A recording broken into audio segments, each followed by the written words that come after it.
Today we're doing something a little bit different because this isn't just about a crime, it's about a moment. It's a conversation in a small room between two men where one of them still believes that he's in control and the other already knows that he isn't. Now we're talking about the interrogation of Russell Williams that was conducted by Jim Smith. And this interview is widely considered one of the most effective interrogations ever recorded. It's not because it's aggressive or it's really dramatic, but because it's quietly devastating. Now, before we go into that room, we need to understand something. Russell Williams wasn't someone that people expected. He was a colonel in the Canadian Air Force, commanding officer of CFB Trenton. He was trusted, respected, disciplined. And on the surface, he is the very definition of control. And that's important because what you're about to hear is what it sounds like when that control slips. Obviously. So we're fast forwarding things that we might normally take our time with. And that's why we're here on a Sunday afternoon. Sure. So again, I appreciate it. Okay. We're going to do a pretty thorough interview today. Okay. And the reason for that is because the last thing we want is to be calling people back again and again and again. Okay. So what we're going to do is we're going to go over a number of things, and I'm going to explain what all those are to you. Okay. I'm a big coffee guy. I don't know if you're a coffee guy or not, but I didn't want to drink in front of you. So no, I appreciate that. All right, go ahead. I could definitely. Are they black? Yeah, they're just black with sugar. Definitely. I just started my phone. Probably have it a little bit. Started your what? Sorry. Gum. Just okay. piece of gum. Well, there's napkins there if you want to toss it or whatever. I appreciate that. So listen to that. There's no pressure, no accusations, no we know what you did. Just calm, respectful, almost casual. And that is not accidental. Smith is doing something very intentional here. He's letting Williams stay in his comfort zone because the more comfortable somebody is, the more they talk. Have you ever been read your rights before? No. Yeah, I'm sure you've seen it on TV a whole bunch of times, but that's usually the American version. So I'll go over it with you briefly, okay? Basically in Canada, as you know, I'm sure, is we all have our rights guaranteed under the Charter of Rights and Freedoms, okay? Now, Russell, just to avoid any confusion, because people do get confused when they're talked to by the police, is that you're obviously not under arrest here today, okay? Anytime you feel you want to leave here, you feel free to do so. The door's not locked. Teresa will walk you down the lobby anytime you want, okay? If there's anything that comes up in our interview today, Russell, that you feel you want to talk to a lawyer about, you just let me know, okay? Sure. And the reason for that is I want to explain to you exactly what's going on here, okay? Jessica Lloyd is one of 4 cases that we're currently investigating, okay? Right. And essentially what's happened is over the past about 4 or 5 months, there have been 4 occurrences that, like I said, that we're looking into. 2 of those occurrences occurred in September of 2009, and very briefly, they were up in the Tweed area. They involved somebody entering 2 different women's houses in the evening hours and committing sexual acts. Okay, in November of 2009, a young lady by the name of Marie-France Como was found murdered in her home in Brighton. And we believe that there was a sexual component to that crime as well. And then most recently we have Jessica Lloyd's disappearance. Okay, so essentially when you're looking at those kind of crimes, we're looking at a number of different potential criminal charges. All right. We're looking at issues all the way from the most serious one, which is first-degree murder, kidnapping, sexual assault, break and enter with intent to commit sexual assault, forcible confinement, okay? And so what I want to make sure you understand, and this is what we've been doing with everybody we've been talking to, is that clearly when we find out who's responsible for one or all of those crimes, they could be charged with one or all of those offenses, okay? Whether it's you or whether it's anybody else, all right? And that's why it's important that we make sure that people understand what they have to do and what they don't have to do when they're talking to us, okay? So as I said before, any point today you feel the need, you want to speak to a lawyer, you let me know, and we can take you to a room where you can do that in private, okay? Do you have your own lawyer? I have a realty lawyer, but okay. no, I don't have a lawyer. All right. If at any point you want to make that call and you don't know who to call, we have a phone list of lawyers that are available to give you advice free of charge right over the phone. Okay. So again, if at any point today you want to take advantage of that, you just let me know. Sure. Is there any reason you want to call a lawyer now? Nope. Okay. A couple other fairly simple and straightforward things that you probably understand, but again, we go over them to make sure everybody's clear, is that you don't have to speak to me today, okay? Okay. And the reason for that is because the law considers me to be what we refer to as a person of authority, okay? Probably similar to what you may be considered to be on the base. Yeah. And because of that, I can be compelled to appear before any judge in the country, basically, to account for what takes place here today between you and I, okay? Sure. And that's the reason why everything's recorded, Yeah, because there can't be any more accurate record than that, right? So, No, understood. and the other thing I want to make sure you understand is that, you know, you mentioned a second ago about Ms. Como being one of your work associates. So I don't know what's happened since November on the military side of things. But what we want to make people clear on is that if you have been spoken to by any person in authority or any police officer about any of those cases, I don't want what they may have said to you to make you feel influenced or compelled to say anything to me today, okay? Whatever you might have felt influenced or compelled to say to them earlier, you don't have to repeat it to me and you don't have to say anything further, okay? Okay. But obviously what you do say, you know, for the third time is being recorded, right? So, Understood. These first two attacks happened not that far from my place in Tweed. Well, the second one did. yeah, We didn't even know the first one had happened, but I understand that was reasonably close as well. But the second one was very close. yeah, So certainly at the time, the OPP did a door-to-door. Yeah. Within a couple of days, probably the same night. So I spoke with a couple of guys then. okay. Yeah, and I'm aware of that from looking at the different cases. And essentially, Russell, in a nutshell, that's what we wanted to talk to you about, okay? Those four cases are of concern to us. And, you know, you've kind of almost hit the nail on the head about some of our issues that kind of make us want to talk to Russell Williams, okay? Because essentially, there's a connection between you and all four of those cases. Would you agree? Geographically, And then I guess or I drive past, yes, I would Yeah. have to say there is a connection, yeah. yeah, and that's why I'll be quite frank with you. That's why things kind of evolved when the officers talked to you on Thursday night. Okay. We kind of went from there because when I think you discussed with them the fact that you were a colonel Yeah. at the base. I was in uniform at the time, so. Yeah, so pretty obvious, right? Yeah. So essentially, then the connection with Miss Como Yeah. was made, and I believe you're a door or two down from one of those two incidents I think in Tweed. 3 doors down, yeah. Yeah, Very close, absolutely. yeah, exactly. So those are some of the issues we wanted to discuss with you. Yeah. Okay. So just getting back to these four incidents that we're talking about. Maybe you could just give me a little bit of history as to your arrival in the base in Trenton. When did you start working there? Friday on the day, I was,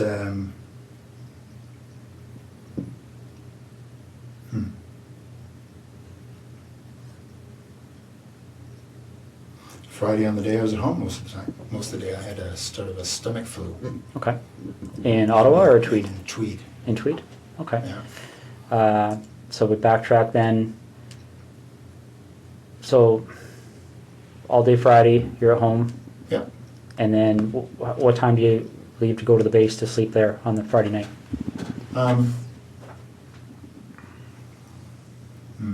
Not sure, probably just, went in for just before bed. So I probably left Tweed at between 8 and 9 or so. Okay.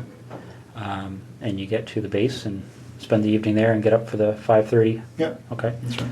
So we backtrack from there. When did you arrive at your home at the cottage? I don't want to get confused between your home in Ottawa and the home in Tweed. understood. So, No, I had been in Tweed all week. yeah. The week prior now. Yeah, I think that's the case. Was in Tweed all week. Flew Saturday. Headed to Ottawa Saturday night. Okay. So if you didn't have the stomach flu on the Friday, what was your I think it schedule was that something day? like 8, really. Okay. What would have been my schedule? Just a standard schedule in the office. Okay. So, office brief in the morning, couple of meetings. I can't remember what the specifics were going to be. Okay, so Thursday night you slept at Tweed, or you? Yep. All right. And what did you do Thursday during the day? Thursday during the day, I was at the base again. I think it was a fairly standard day. I can't recall exactly, but yeah, nothing. I was not flying, so I was at the base. So I would have gone in early in the morning, back in the evening again. Okay. Do you remember what time you left the base that night?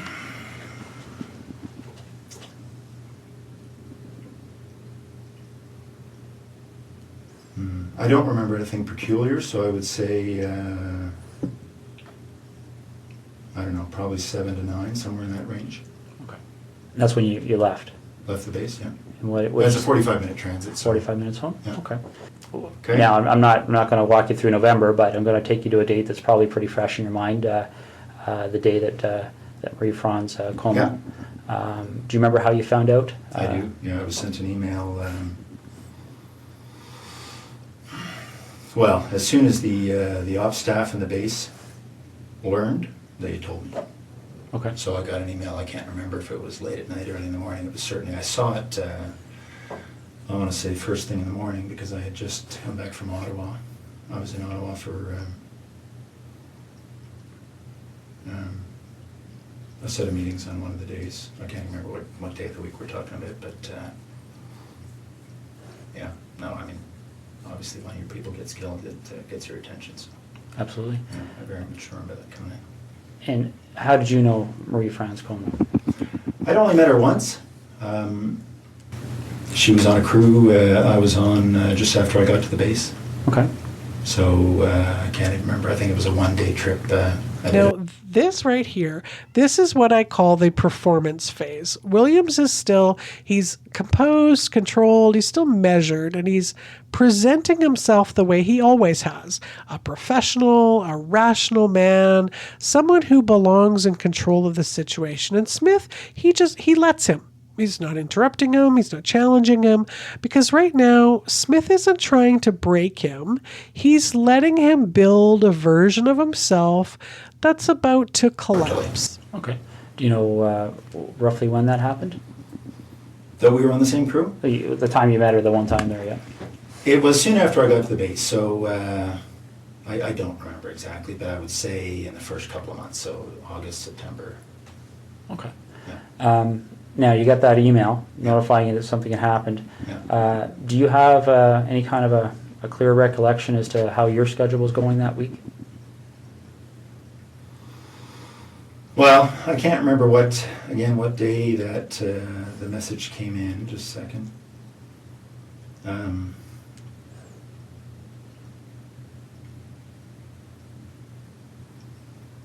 I can't remember what day of the week, but I'm just thinking there was a whole bunch of activity spun up as a result, obviously. No, I can't remember the day of the week.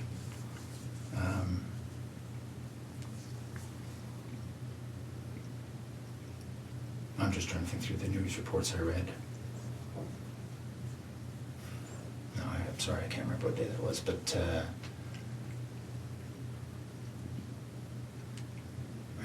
what we learned after the fact was that the MPs had learnt of her death, I think quite a bit after her body had been discovered. Okay. So I think what happened, no, sorry, just a second.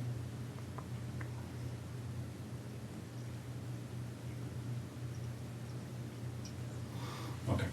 So I think, if I remember correctly, the MPs learned late that evening. Can't remember when, obviously, her body was discovered. It was probably in the news reports. But so they learned, and then they passed it to ops, so they immediately passed it to me. Okay. The MPs work for the wing operations officer, so they go through their chain of command, and then as soon as the duty watch officer had that information, she advised me. Okay. So again, that along particular with week, some others. Right, right. I'm sure it spread like wildfire. Yeah, absolutely. So that particular week, do you have any recollection? Well, for instance, when you got the email, Yeah. do you remember where you were? I was at home in Tweed. Okay. Yeah. Do you remember if that was a week that you were reasonably stable in Trenton, or had you flown? No, over? I had been in Ottawa. I had been in Ottawa early in the week for some meetings over in Gatineau for one of the, it's actually for the C-17 acquisition. I was project director when I was here in Ottawa for that, so just some follow-up stuff for that. Okay. So I had been here at some point in that week. Again, I can't remember how the days all fell together, but I seem to remember that I got this word shortly after having come back from Ottawa. It seems to me it was the same week. So if we were to do a similar investigation in your background, is there anything you can think of that anybody may have misinterpreted, or anything in your history that somebody might say Russell Williams Absolutely. did this? No. Okay. Be very boring. What's that? It'll be very boring. All right, because essentially that's what I'm looking at. Is it? You seem like a very intelligent person, and I think you can see how a surprise like that would certainly set off Absolutely. some alarm bells in There's our no- investigation, right? Okay. Yeah. So the next thing we need to cover off is, well, I'll just ask you this straight out. Given the types of crimes we're investigating, do you get much chance to watch television shows, CSI, things like that? I do watch, I prefer Law and Order, but I do watch CSI occasionally, yes. Okay. So you have an idea of, obviously, the forensic capabilities, things like that are out there. What would you be willing to give me today to help me move past you in this investigation? What do you need? Well, would you be willing to supply things like fingerprints, blood samples, Sure. things like that? Yeah. Okay. Footwear impressions? Yeah. Okay. All right. I think that's what we're gonna ask you to do. Okay. All right. Now we have a process we have to go through to do that. Okay. And for the blood sample, I don't take the blood sample. We have specially trained officers that are trained to do that. Okay. I'm going to step out and make sure they're still available. Can I assume you're going to be discreet? It's possible. Yeah. Because, this would have a very significant impact on the base if they thought you thought I did this. Well, bottom line, Russell, that's one of the reasons we're here on a Sunday afternoon. Okay. The military certainly be of great assistance to us, especially in relation to Miss Como's investigation. Mhm. So that's certainly one of the things that went into our decision to give you a call at home today and see if we could deal with this today. Okay. So, okay.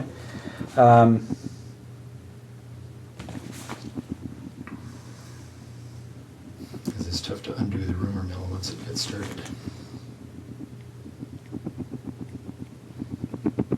But I appreciate that. Okay. Now that you've had some time to, I know we've been throwing a lot of things at you here, but now you've had some time to think about things. Is there anything that you're concerned about that buccal swab matching in any of those 4 residences? Is there, I guess, let me explain what I'm getting at here, Russell, okay? This is a significant investigation, as you can, Yeah, absolutely. well imagine. Yeah. That DNA is going to be significant in our investigation, both quite possibly to help you, quite possibly to help us. Understood. I don't know yet. I don't know what the result is yet. Mhm. And I'll go back to the example I gave you because it's a very similar issue, I think. And you talked about the idea of discretion here. Okay. Mhm. You talked about the idea that I think hopefully you appreciate the fact of how we approached you here. Yeah, absolutely. And essentially, we have no issues with that. Okay. We talked recently about the whole idea of any unusual sex acts in your history. Mhm. But another thing that can often happen in cases like this is that people become concerned about things like extramarital affairs, Mhm. indiscretions along those lines. Mhm. Is there any contact that you may have had with any of those 4 women that you may not want your wife to be aware of? Anything like that that we should know about to try and explain why if your DNA is found, it would help us understand why it may be there. Absolutely not. Can you think of any reason why we would find your DNA in any of those residences? Let's focus on, well, for instance, I believe, let me just check the name there, make sure I've got the right address. Talking about the house that was just a couple of doors down from you there in Tweed. A couple of doors down was the, Lori. I don't know her last name. I don't know. Mazzacati? I don't even know what her last name is, but there's the woman down the road, 3 doors down. Yeah. Her name is Lori. I don't know her last name. All right, let me just make sure we're on the same page here.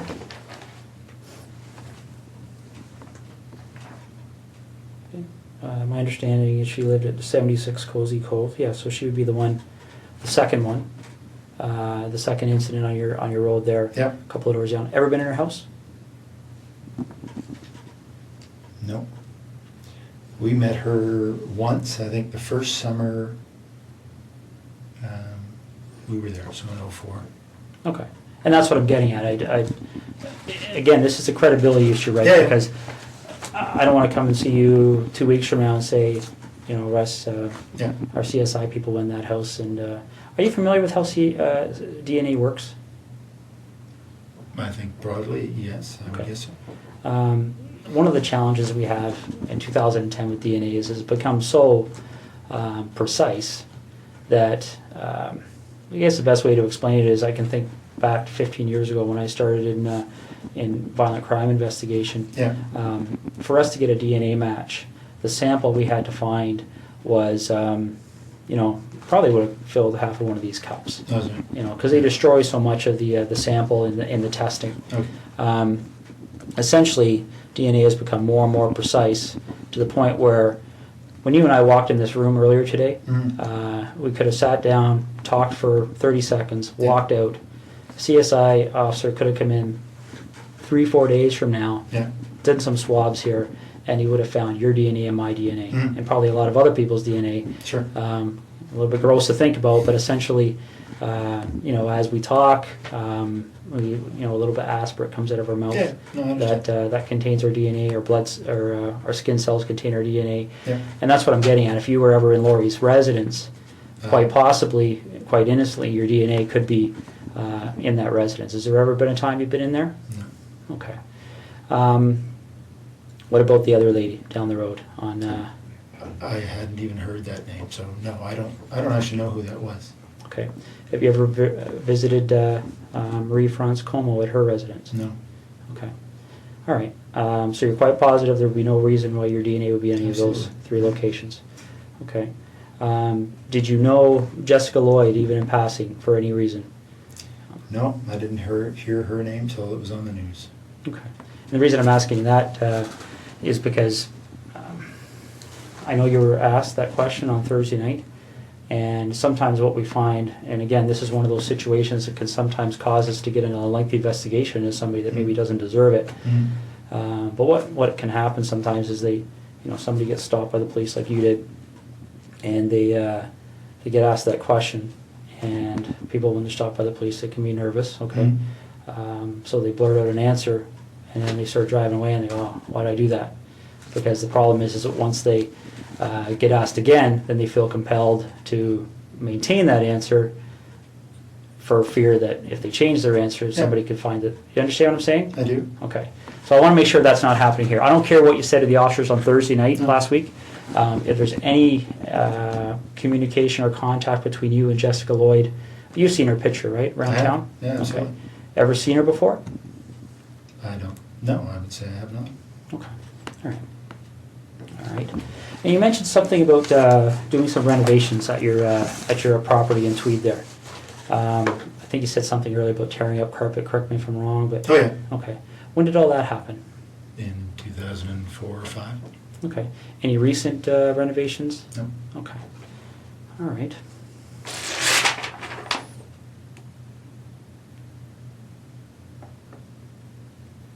Just want to make sure I'm covering all the bases here. Okay.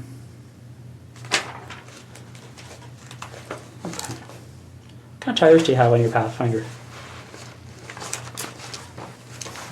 I think they're Toyo. Okay. Do you know the brand name, or sorry, I the think that make? is I don't know. Sorry, the make is Toyo. Yeah. I don't know the model. Okay. Just see, I'll read this off to you, see if it rings a bell.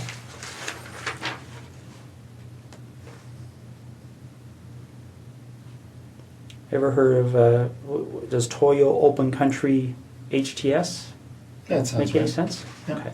When did you have those tires put on your Pathfinder? Well, it's the second version we've had of them, so I think it might have been this past fall. They Now, this is subtle, but this is where things start to change. So Smith is introducing a little bit of pressure without making it feel like pressure. Like he's not accusing and he's not confronting him. He's just narrowing the space.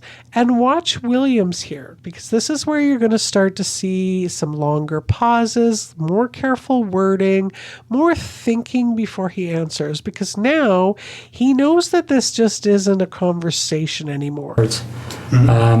One of the things one of our investigators did is they made a call while I was talking to you there, because we were trying to work through that week of the 23rd of November. Okay. 23rd being the Monday, 24th being the Tuesday. Okay. What they've told us is that, and I want to make sure I get this right, is that on the 23rd, your swipe card was being used at the base. Okay. Okay. On Tuesday 24th, there was no use of your swipe card. Okay. And then on the following days, the Wednesday, Thursday, Friday, there was what appeared to be average activity of your Okay. swipe card in the base. Does that make sense to you? It does. That says that I was in Ottawa on the Tuesday. Okay. Do you remember where in Ottawa you were? Yeah, I was in Gatineau with, as I said, meeting about the C-17. Okay. Now, again, I want to be fair to you here. We're going back 2 months. Yeah. Are you sure that would have been the day you were in Ottawa? Well, only because I wasn't at the base. Okay. So I can't remember, honestly, that that's the day I had the meeting in Ottawa, but if I wasn't at the base, it was because I was here. Okay. Now, if that is the day you had a meeting in Ottawa, do you remember being at the base on the Monday, the 23rd, and swiping your card in and out? Do you remember what you would have done that evening to get to Ottawa for that meeting? Like, would it be... I drove to Ottawa in the morning of the day of my meeting, so if it was the Tuesday, then I would have left Tweed. It was a very foggy morning Okay. that morning. And I drove in that morning. Okay. So I would not have been at the base the day I was in Ottawa, because the meeting started at 8:30 or something. Okay. So you leave the base, you would have went home to your residence in Tweed, Yep. and then you left Tweed in the morning and drove up to your meeting in Ottawa. Yep. Okay. You leave the meeting in Ottawa is a daytime meeting, evening meeting, or do you remember? Yeah, it was a daytime meeting, finished, I don't know, mid-afternoon or so. Okay. We had lunch and then finished. I think my wife and I had dinner because she was here for work, and then I headed back. Okay. Well, these are the kind of things I'm trying to draw out here. That's helpful to us. Do you remember where you had dinner? Well, I don't remember exactly the restaurant, but it was in Westboro because that's where our house was being built at the time. So we had dinner, in a restaurant that we would expect to be able to frequent once the house was finished. Okay. Remember how you paid? One of us would have paid by MasterCard. Yeah. Okay. Are you sure about that, or? Pretty sure. That's normally how we Okay. pay for meals. All right. Can't remember if it was me or my wife that paid, but one of us. Okay. And do you remember which restaurant it was again? No. Okay. All right. And you see where I'm getting at, right? I mean, that can be very helpful for us because if we can track Yeah. that issue, right? Yeah. We can put somebody paying for a meal at a location. Well, with a I was credit card. meeting with 15 people or so that day, so Okay. And what time did the meeting end? I would say between 3 and 4. Okay. And are you sure that that's the same day you went out with your wife? Well, I think so. Yeah, because she was here, and I think that was the day we went to this restaurant in Westboro. Yes. Okay. You finished dinner, and do you remember what you did that evening? I would have driven back to Tweed. Okay. And you would have... Now, again, I know we're talking 2 months ago here, but do you Yeah. remember specifically having dinner and then driving back to Tweed, or do you remember, are you just guessing here? No, I'm not really guessing. I mean, I believe that this night at this restaurant was following the meetings in Ottawa. Mm-hmm. And I, kissed my wife goodbye and headed back to Tweed to go to work the next day. Okay. All right. The tires that you have on your truck, right? The reason I asked you about that is there any time? I mean, you recall where you were stopped by the officers there? Yes. Okay. Did they explain to you what the significance Said of that the was her location? house. That was her house. Yeah. Okay. So you remember that location? Yep. Do you remember what the crossroad was, or? I don't think there was a crossroad. It's sort of just on the south end of 37. Okay. When you get stopped at that location, has there been a time in the recent 1 or 2 weeks that your vehicle has left that road for any reason whatsoever? Have you driven into a field with your vehicle at all? For any reason you can think of? No. Okay. Because I want you to rack your brain here. This is important. So, Yeah. is there anything you can remember doing that would have caused you to drive off the road No. at that section of roadway? No, that's my early, that's the early part of the highway, and just head north. It's about 30 minutes from there to, probably 20 from there to my house. Okay. Would it surprise you to know that when the CSI officers were looking around her property, that they identified a set of tire tracks to the north of her property? Looks as if the vehicle left the road Mm-hmm. and drove along the north tree line of Jessica Lloyd's property. Okay. Okay. They took, they examined those tire tracks. Mm-hmm. And they have contacts in the tire business. Obviously, Mm-hmm. tire tracks are a major source of evidence for us. Sure. Shortly after this investigation started, they identified those tires as the same tires on your Pathfinder. Really? Yeah. Okay. Okay.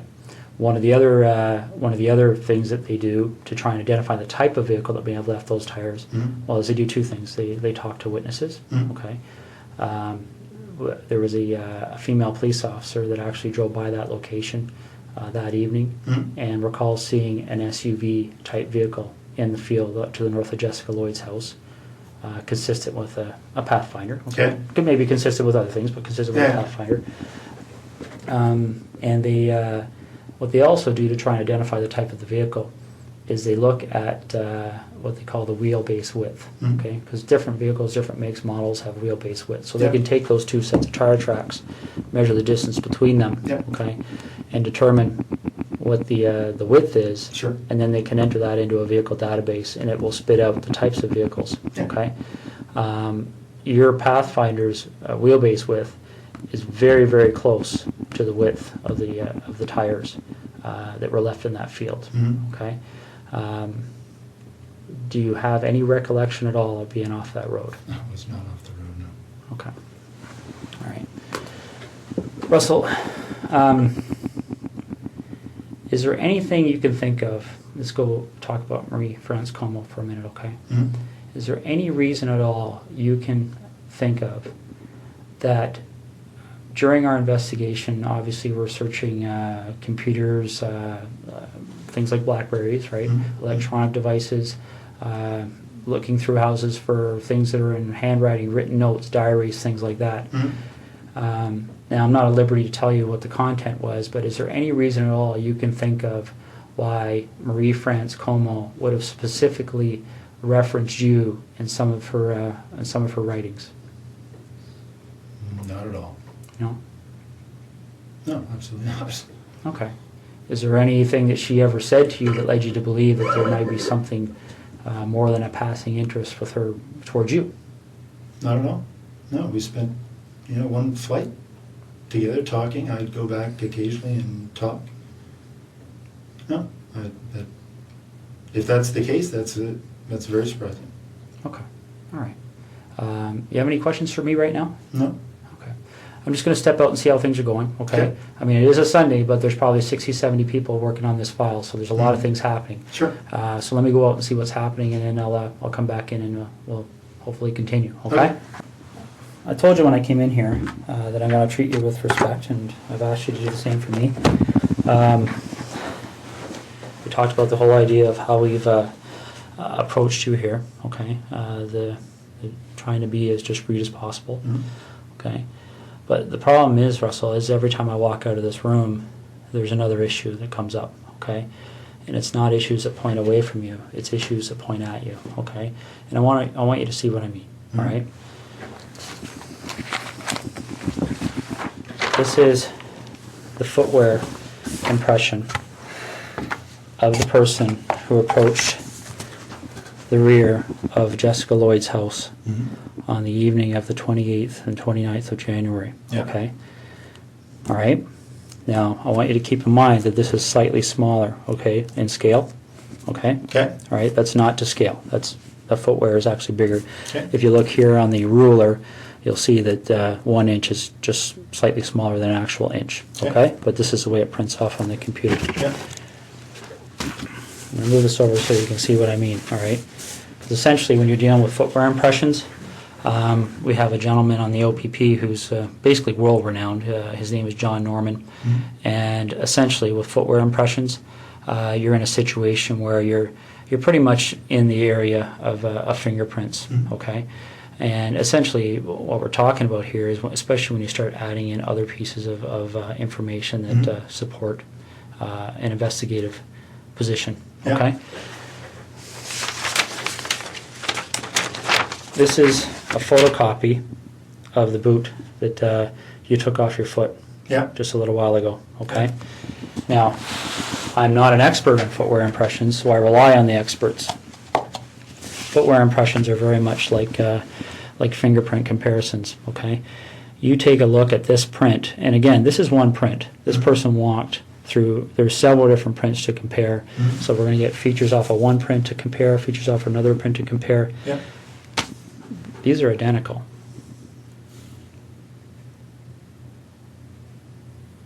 Okay. Your vehicle drove up the side of Jessica Lloyd's house. Your boots walked to the back of Jessica Lloyd's house on the evening of the 28th and 29th of January. Okay. You want discretion.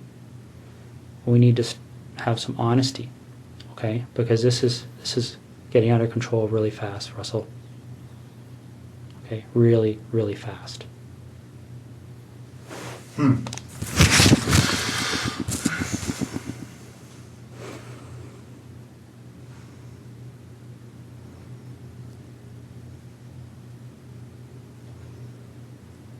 This is getting beyond my control. All right, I came in here a few hours ago and I called you the way I called you today because I wanted to give you the benefit of the doubt. But you and I both know you were at Jessica Lloyd's house, and I need to know why.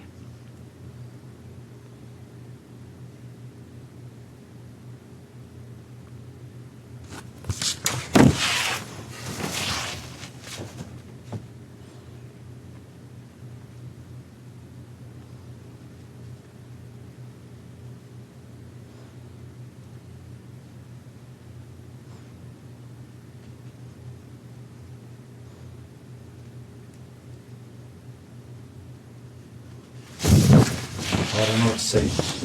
It's, Well, you need to explain it because this is the other problem we're having, Russell, okay? Again, these decisions are made by me. Right now, there's a search warrant being executed at your residence in Ottawa, okay? So your wife now knows what's going on. There's a search warrant being executed at your residence in Tweed, and your vehicle's been seized, okay? You and I both know they're going to find evidence that links you to these situations. Okay. You and I both know that the unknown offender, male A, on Marie France Comeau's body is going to be matched to you, quite possibly before the evening's over. And that's it. That's the moment. There's no yelling, no dramatic reveal, we have your DNA. And everything changes, because up until now, William still had options. He could deny, he could deflect, he could manage the situation. But DNA, that closes the door. Okay. This is a major investigation. The Center of Forensic Science is on call 24 hours a day helping us with this. Mm-hmm. Your opportunity to take some control here and to have some explanation that anybody is going to believe is quickly expiring. Mm-hmm. Okay? We're applying, the investigators now applying for a warrant to search your office. Right? These aren't decisions that we can say yes or no to. This is the practical steps in an investigation like this. And Russell,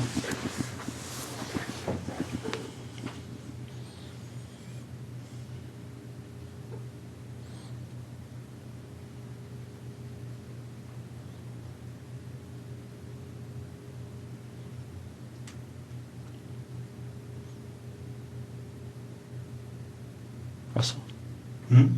listen to me for a second, okay?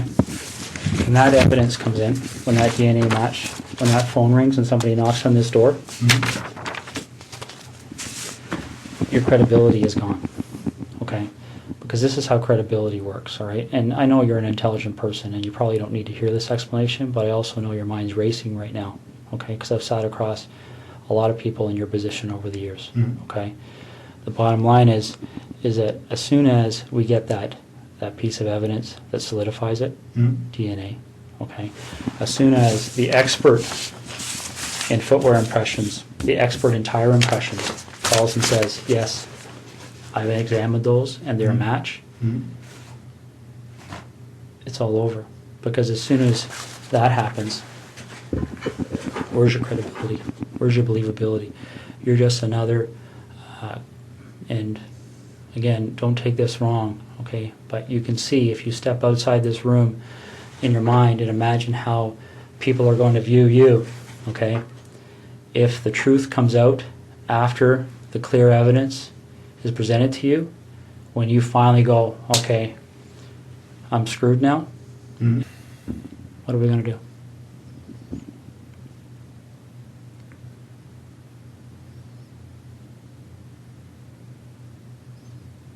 Russell, you know there's only one option. What other option is there? What's the option? Well, I don't think you want the cold-blooded psychopath option.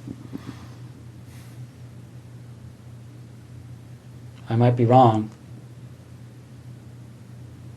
Okay, because don't get me wrong, I've met guys who actually kind of enjoyed the notoriety, got off on it, got off on having that label. Bernardo being one of them. I don't see that in you. If I saw that in you, I wouldn't be back in here talking to you, quite frankly.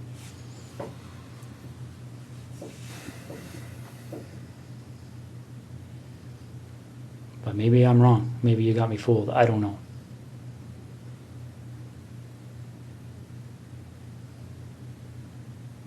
This is over. And it can have a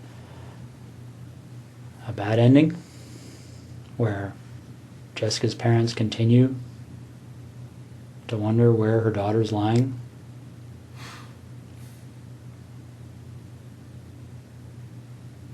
And I don't know. I mean, obviously, there's a huge search still underway, and it'll continue. It'll continue until her body's found. That might even happen tonight, for all I know. Once that happens, then I don't know what other cards you would have to play.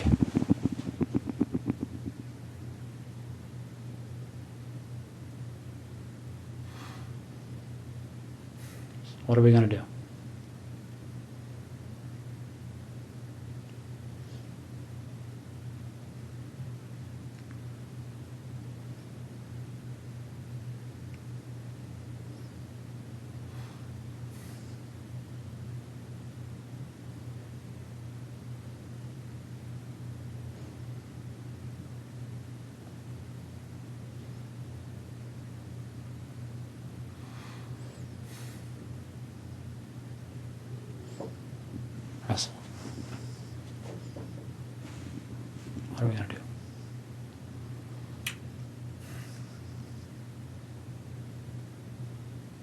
Call me Russ, please.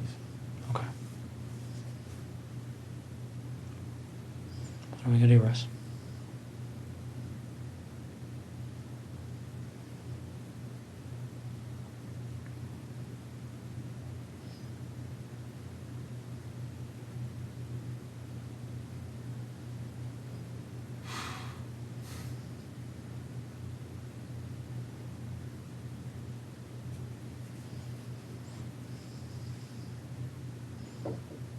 Is Jessica somewhere we can find her easily?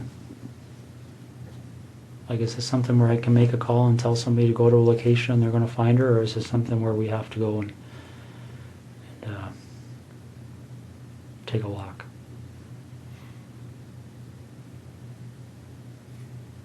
Now, listen to what Smith is doing here. He's not asking, like, did you do it? He's telling him without saying it directly, we already know.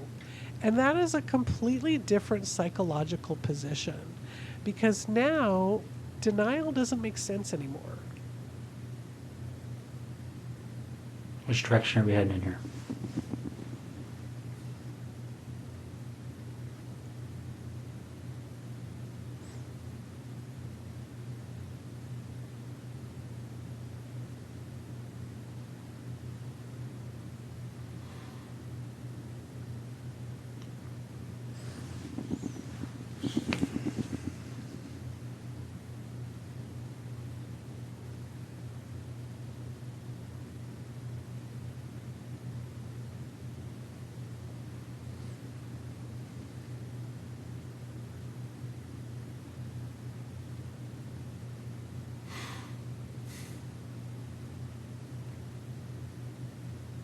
Russ, maybe this would help. Can you tell me what the issue is you're struggling with?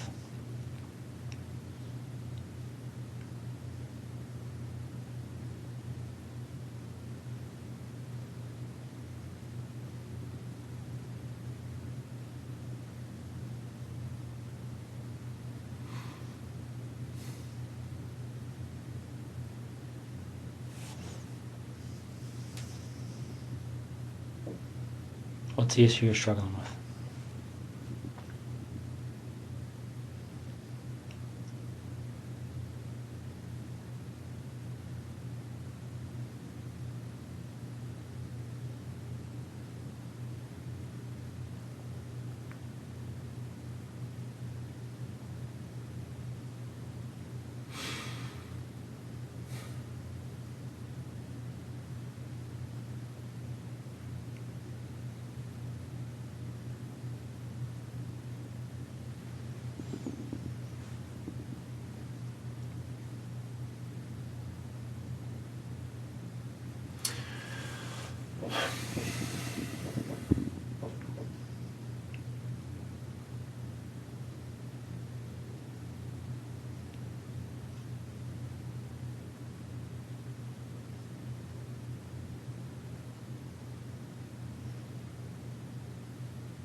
It's hard to believe this is happening. Why is that?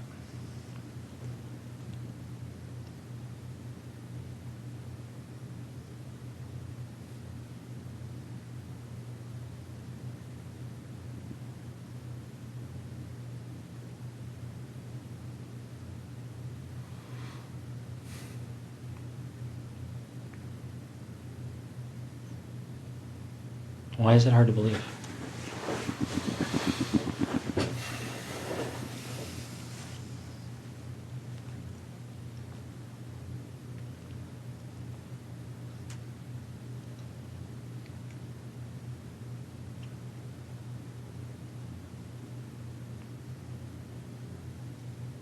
It's just hard to believe.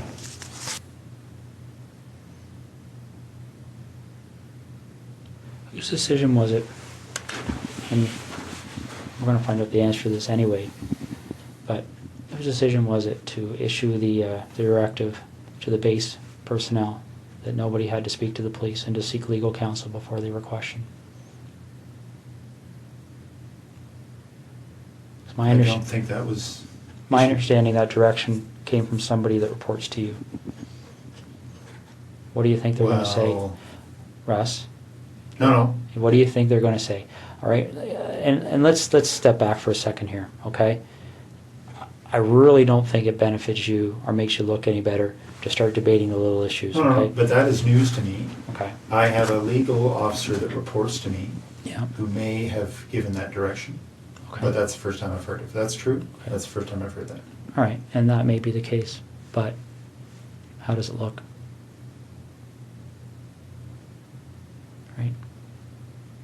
We're not even dealing with something that's really even evidence because it's not needed. I mean, when No, you no, have but when you that- have DNA and all this other stuff, that's not even What really was the an issue. direction? I don't recall, but it was something along the lines of telling the people on the base that they weren't required legally to speak with police and they should seek legal counsel before they decide to speak.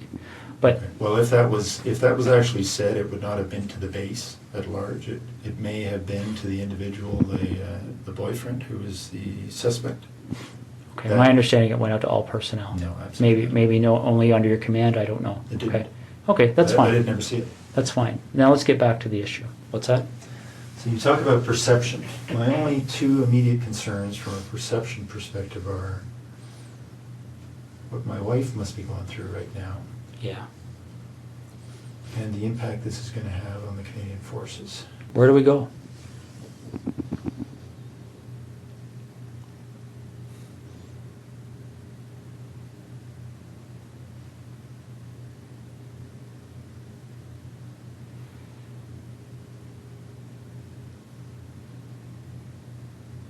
Russ, is there anything you want from me? Is there anything you want me to explain? Is there something missing that you're struggling with that I can shed some light on for you?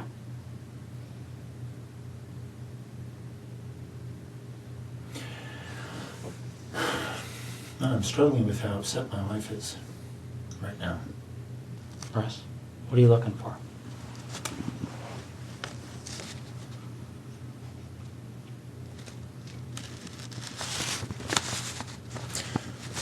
I'm concerned that they're tearing apart my wife's brand new house.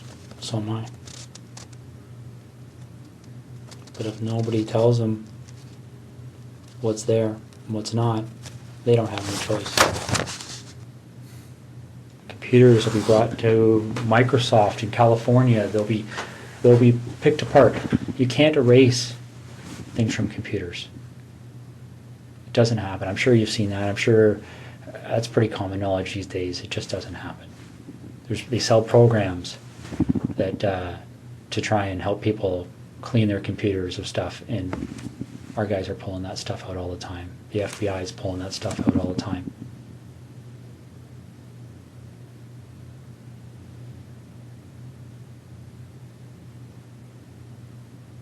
This investigation will end up costing no less than $10 million.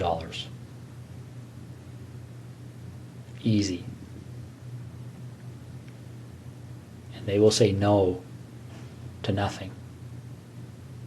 Any request this major case manager makes on this case, they've already been told it's approved. Don't even bother asking. This is probably one of the most important parts of this entire interrogation because most people would rush in here and they'd want to talk more, push harder. They try to kind of force the confession, but Smith doesn't. He waits. And that silence, that's where the real work happens because for the first time, Williams has to sit with a reality that he can't control. So what am I doing, Russ? I put my best foot forward here for you, bud.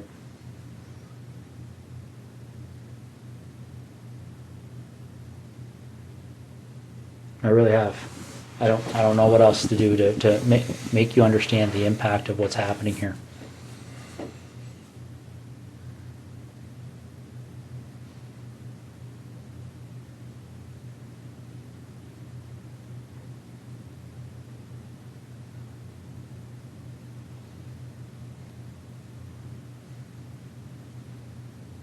Did we talk?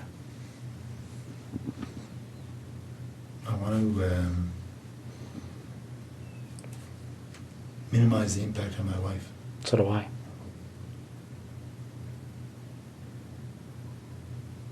So how do we do that? Well, we start by telling the truth.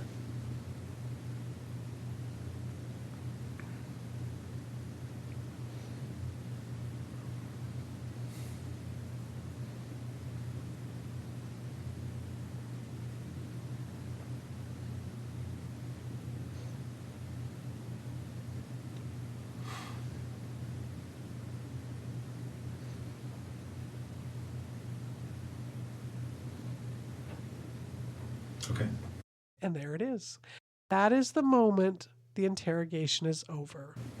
Everything after this is just detail, because right there, control is gone.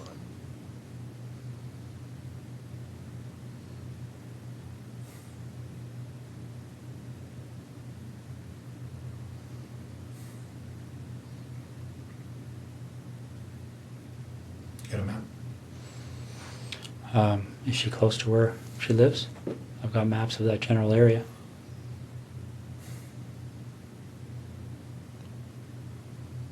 Which town is she near? Why don't we start there?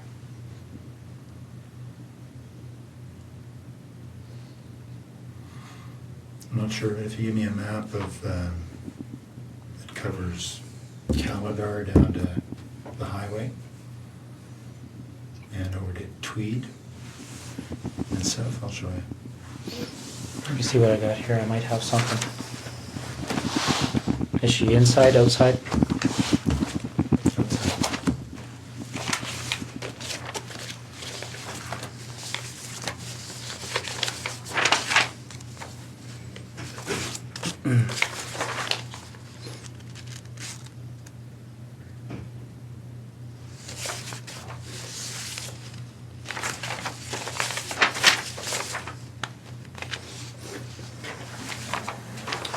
It's probably the biggest area I have there, Russ. Yeah, you need more. You need a real map. So where am I going on here to get to her? In this block here. Okay. So you're pointing to. A detailed map of that area, and I'll show you where she is. Okay. Is she close to a road? Yep. All right. Is it something where is she buried, or is she somewhere where if you walk there you would fairly easily see her? It's here. Okay. So she's south of 7, east of Tweed, Mhm. west of 41. Mm-hmm. And what's this road here? Not sure. Neither am I. Okay. I'll be right back, okay? Do you want any water or anything? Sure. Okay, I'll be right back. How long has she been there for?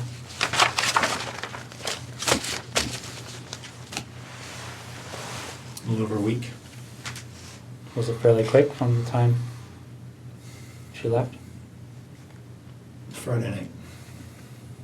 Friday night? Yep. So where was she between Thursday night and Friday night? In Tweed. With you? Yep. How long was she alive for?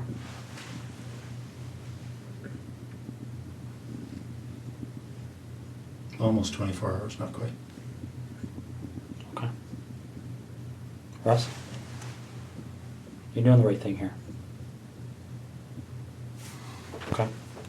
Well, again, my interest is in making my wife's life a little easier. And Okay. with her family as well. Well, we share that But interest. there's no, your time in Ottawa is wasted, really. I'll tell you where the membership cards are. Where are they? They're in the house there, but In Ottawa? yeah. Whereabouts? Some in the camera bag, which they would have found in my office. Mhm. And when you walk into the office on the left side, there's a desk of drawers, set Okay. of drawers, like a filing cabinet, wooden, IKEA.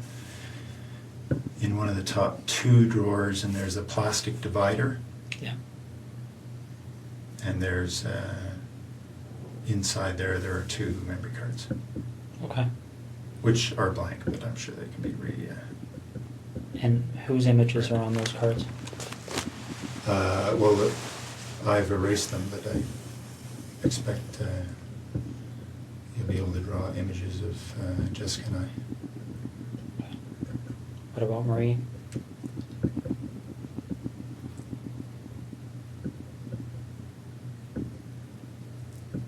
There may be images on there as well. And the two women from September? Yep. Okay. Do you have those images stored anywhere else?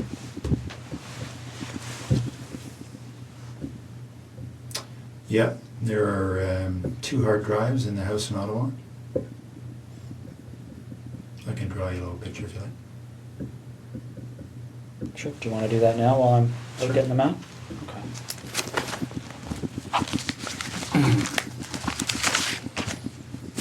Want anything to eat or anything?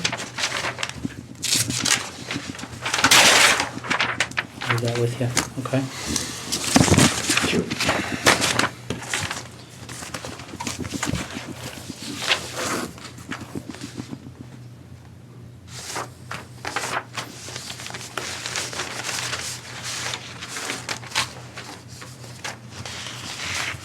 But I do want to talk to you, Jim.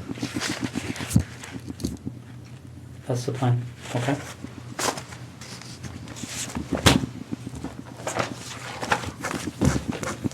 I'll be right back.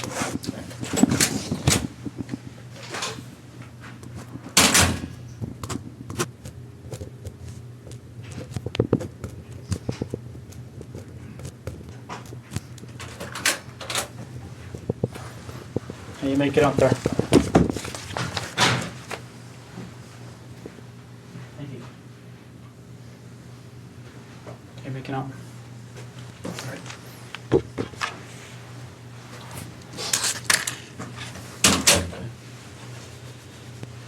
Somebody running around looking for an actual map, but I did the same thing with the Google Maps. We just have to glue them up a little bit more.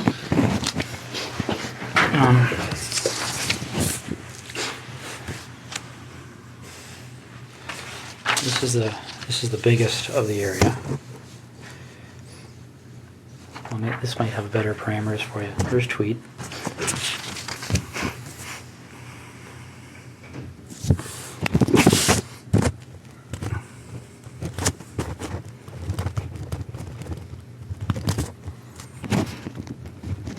.7 kilometer from this intersection on this side of the road. And what road is that? Cary? South of, can't read that word. East Hungerford? Does that make sense? Oh, there it is there. Okay. How far off the road is she? 40 feet.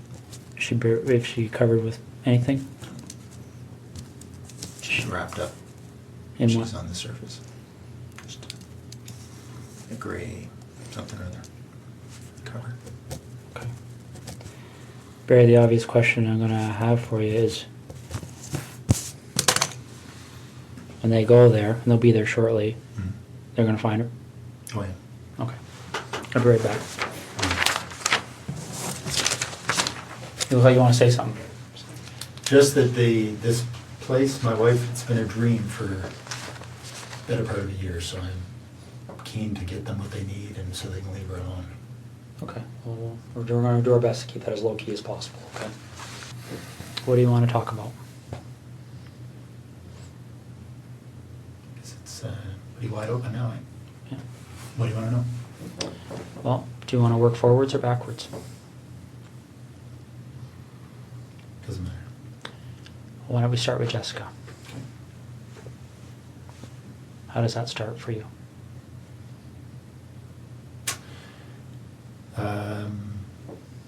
I saw her in her house on her treadmill. Wednesday night, I guess. Then I noticed she wasn't there Thursday. So I got into the house to look around.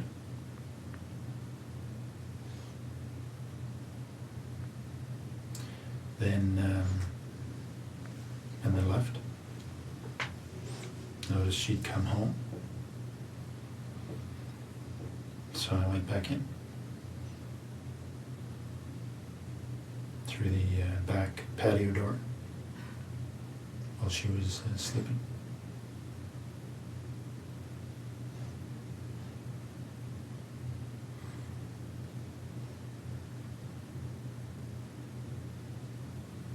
Okay. So I woke her up.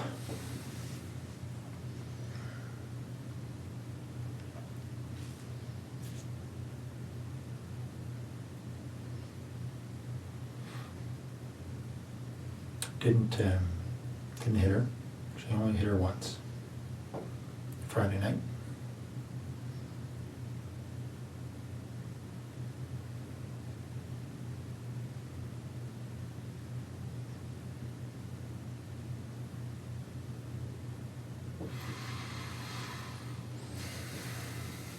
Okay.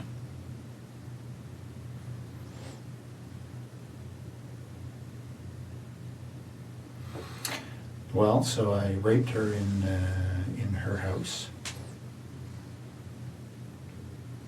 and then I took her to the car and took her to Tweed.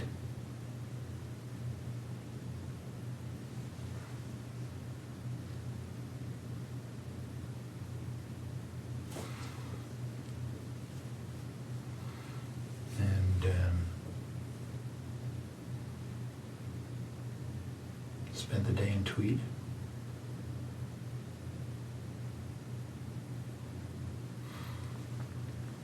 And then I hit her as we were walking. She thought we were leaving.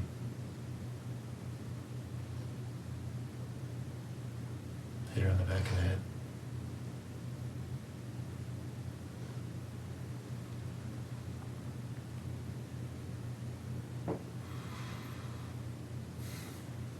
Okay. Anything particular? Well, what did the hit on the back of the head do?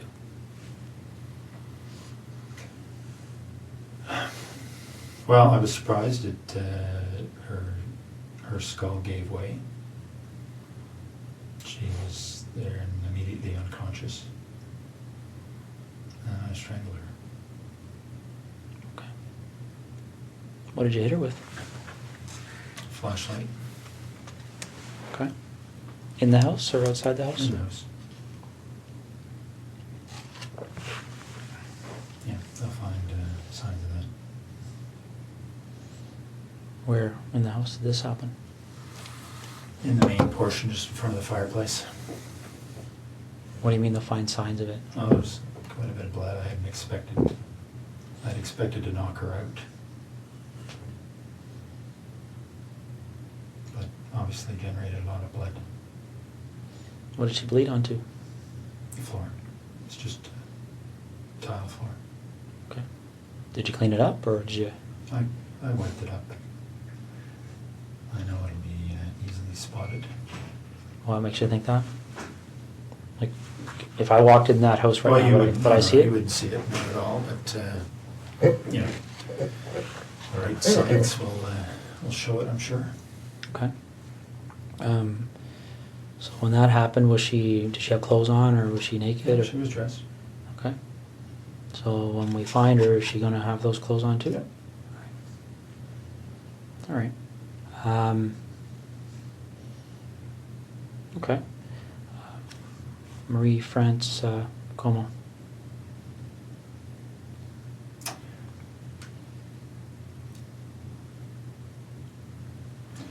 There was an open window in the basement of her house when she was away. I went in there a couple of nights before she came home. Looked around. I went back in there late at night when she was at home. She was on the phone in her bedroom.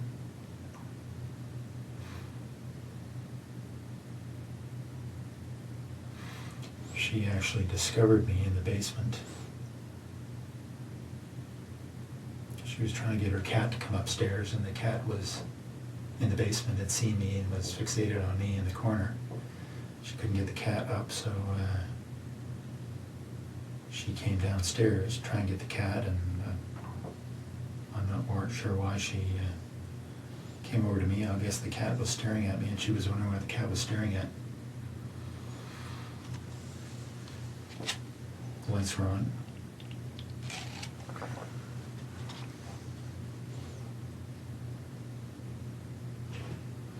So when she spotted me, I had the same flashlight. I subdued her. Tied her up, brought her upstairs.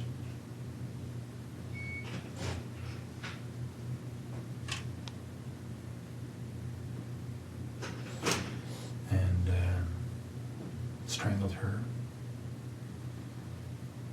later in the morning. Well, more suffocated her. Some tape.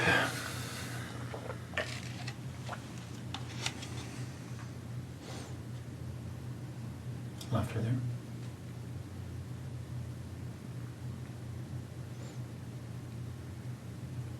How did you subdue her? And when you say subdued her in the basement, what did you do? Well, I had the same flashlight, and you know, she saw me right away. So it was just I hit her a couple of times and around her head, try and knock her out. Didn't, but she was bleeding a little bit.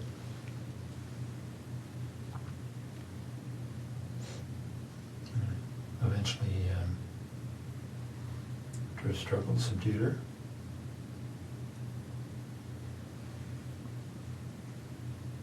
Okay.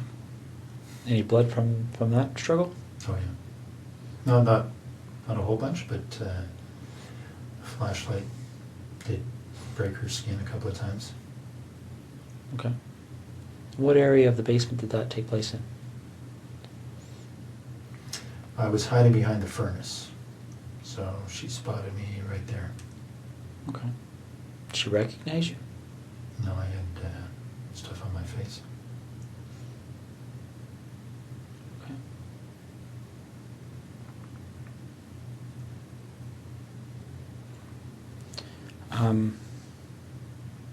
So then you go upstairs, and you said she suffocated? Well, I suffocated her. I put tape on her. I put tape on her mouth, and then I put tape on her nose and held it there so she couldn't breathe.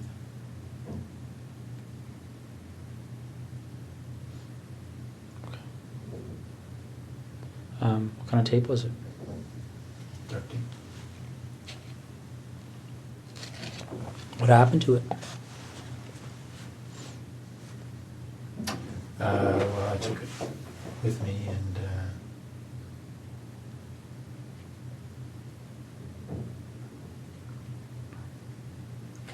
can't remember what actually I did with that tape, but probably threw it in the garbage. Did you use tape for any other purposes?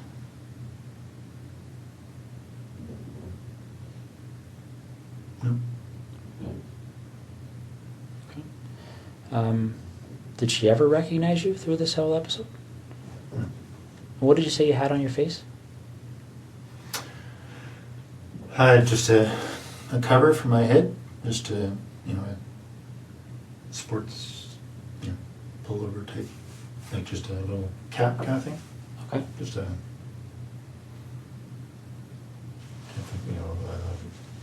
lycra or something, and just a headband over my nose and mouth, so it covered most everything but my eyes. Okay. Now this flashlight, where is that now? And tweed. In the house? Yep. What kind of flashlight is it? It's a red 3 double D. I'm not sure what brand it is, but it's a metal, one of these aluminum. It's like a big, I can't remember what brand the little, aircraft aluminum flashlights are. You see a lot of. Anyway, it's a bigger one of those. Did you take anything out of Marie France's house or Jessica Lloyd's house? Yeah, some of their underwear. Okay. That's all. And where is that?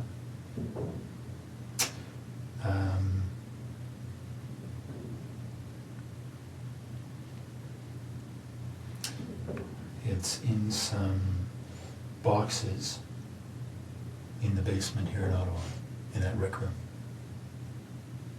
So we just moved in, so there are boxes everywhere. So on the same side as the furnished room, sort of in the back against the wall. Okay. What do the other boxes look like?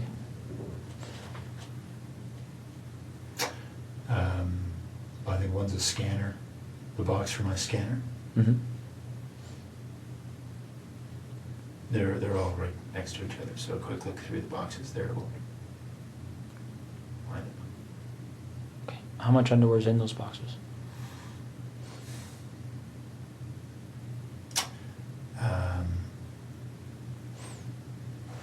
Probably 60 pieces or so total. All women's? Yeah, 60 pieces of theirs, Of whose? of Jessica's and Marie France. So you took 60 pieces from between the two of them? Yeah, Okay. I think so. All right. And they're in a, like, when you talk about a scanner, is it a computer scanner box? My computer scanner is up in the office, and its box is down in the basement, so Okay. it's inside that box. Does any of the underwear in those boxes belong to anyone other than Marie France or Jessica?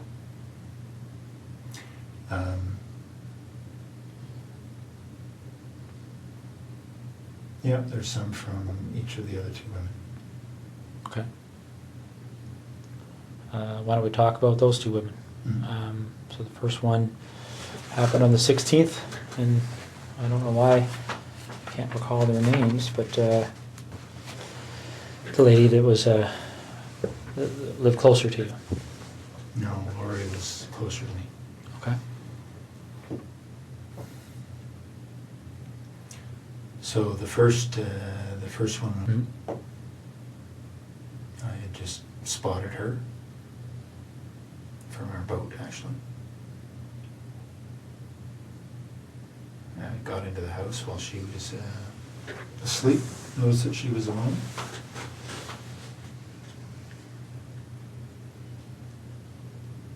And just hit her with my hand while she was sleeping.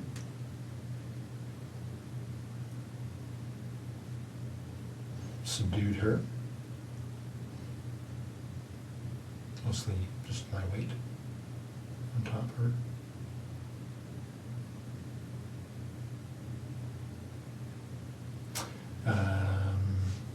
Had her take off her pajamas. Took some pictures. Took some of her underwear and left.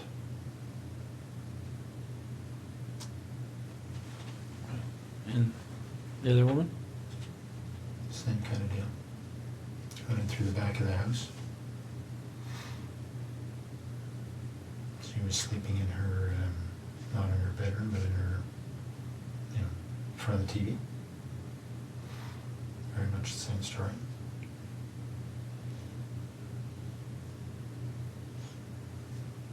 Anything different about that story? I mean, pretty much the same story and exactly the same story are two different things, right? Yeah, no, not much different at all. I did have the flashlight that time. I hit her with a flashlight. Didn't think it would knock her out. Didn't. So, and I subdued her with my weight. Took off her clothes, took some pictures, and left.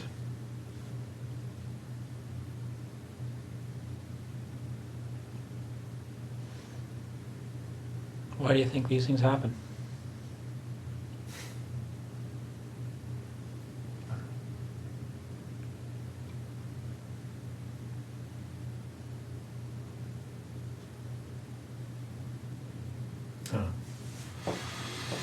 Have you spent much time thinking about that? About why? Yeah. Yeah.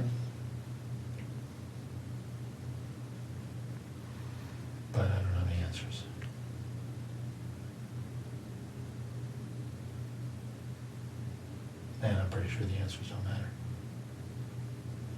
Well, let me ask you this: did you like or dislike these women?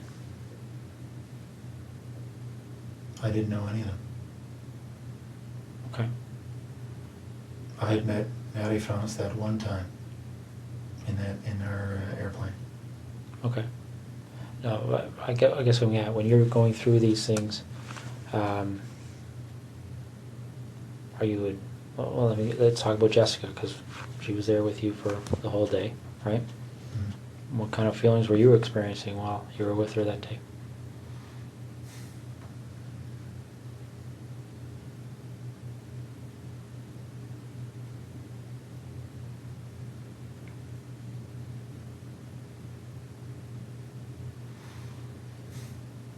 Oh, she was a very nice girl.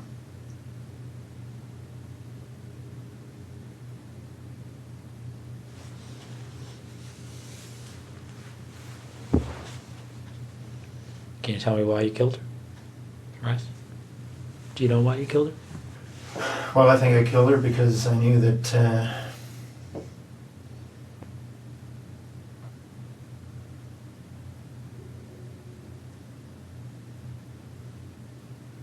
her story would be recognized.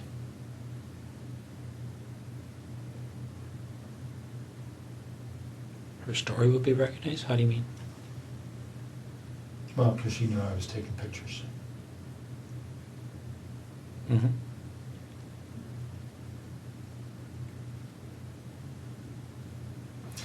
So because of the two stories in Tweed, that would have been a fairly, yeah, been quite obvious. So if you didn't take pictures, what would you have done with her? I don't know. I mean, she's at your house, right? Well, let me ask you this. Is it 2 lived, right? And 2 died. What was the difference in your mind between? Well, the attention the first two got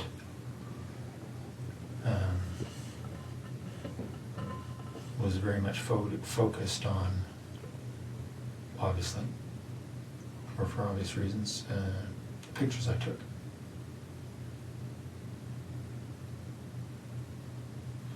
So anybody else telling stories about pictures, right, would have been a fairly straight line.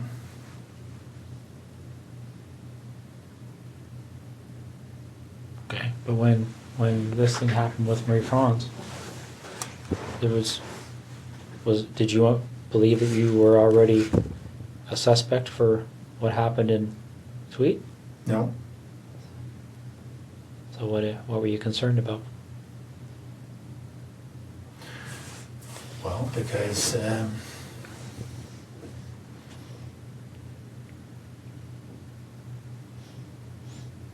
I was pretty sure that she was serving military, right? Mm-hmm. It would have been difficult for investigators to ignore that connection. Okay. Yeah, makes sense.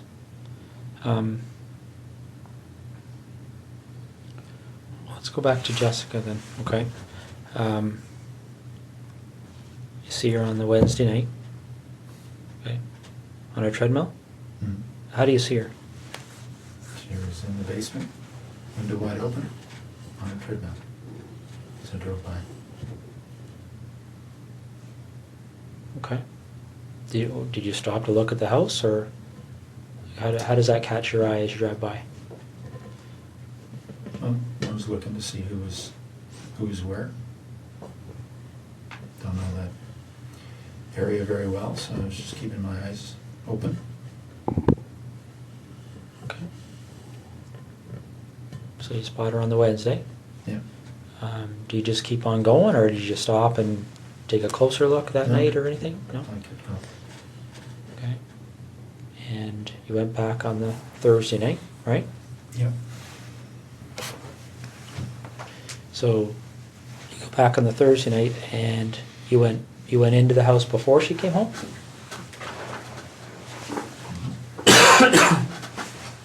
Yeah, she was out. Okay. Done with those.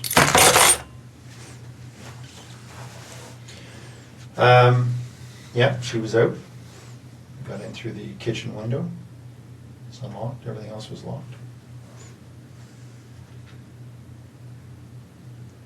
Okay. So you're in there doing what? Looking around to see who lived in the house. It was just her. Okay. And then what do you do?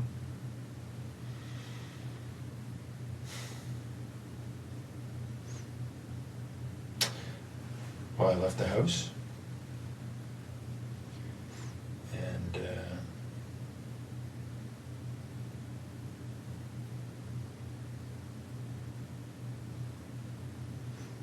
she came home. I'd been out of the house very long. So I watched for a little bit to see if she was alone. She was.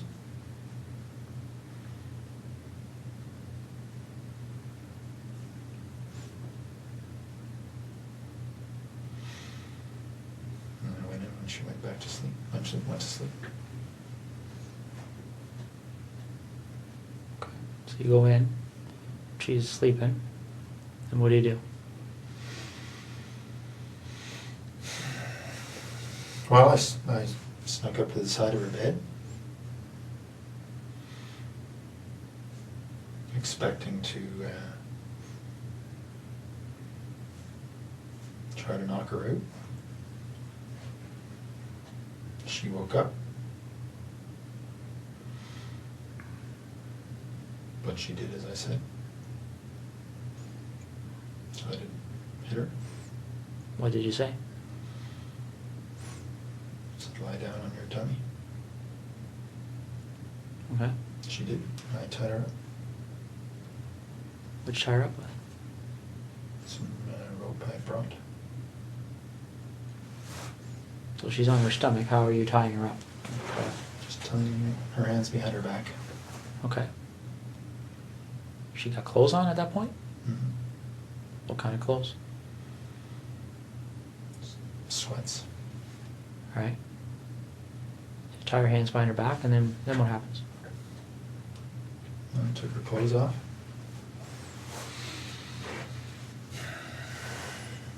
Okay.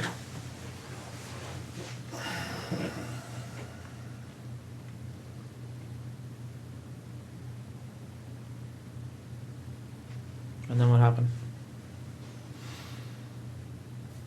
I raped her. A rape could mean a lot of different things. What kind of sexual act took place? Just, vaginal and oral. Okay. Oral. Who was performing the oral sex?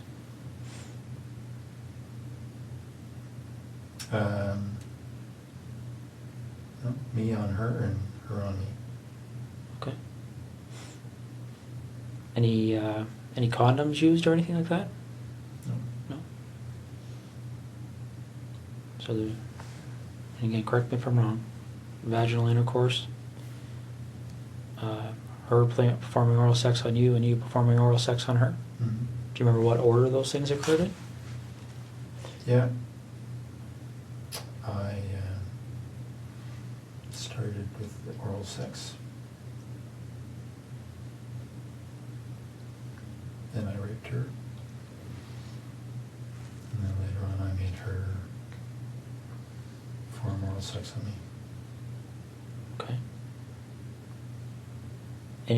Any kind of conversation happening when this is going on? Yeah, a little bit. What was being said? Well, I threatened her before she, before I had her perform oral sex. What did you say? Well, I put a zip tie around her neck. I said that I would pull it if I didn't like what she would do. Okay. So she did what you told her to do? Mm-hmm. Any issues there? Any reason to pull it? No. So, do you remember if you ejaculated at that point? Or at any point? Not at that point, but later on. Okay. So, the oral sex finishes, and then what happens next?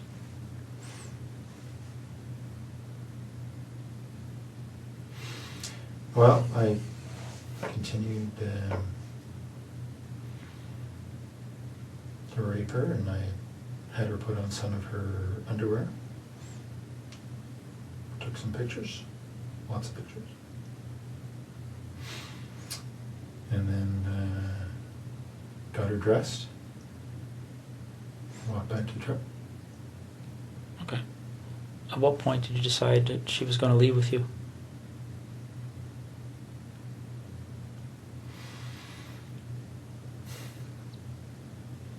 I'm not sure. That wasn't necessarily always the plan.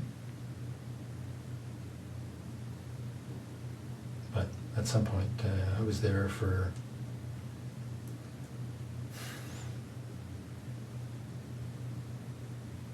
three hours, 3 and a bit.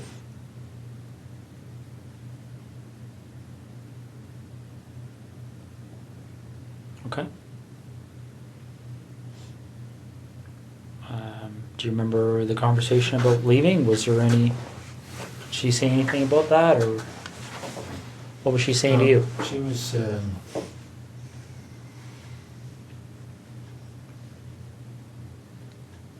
certainly cooperative. Okay.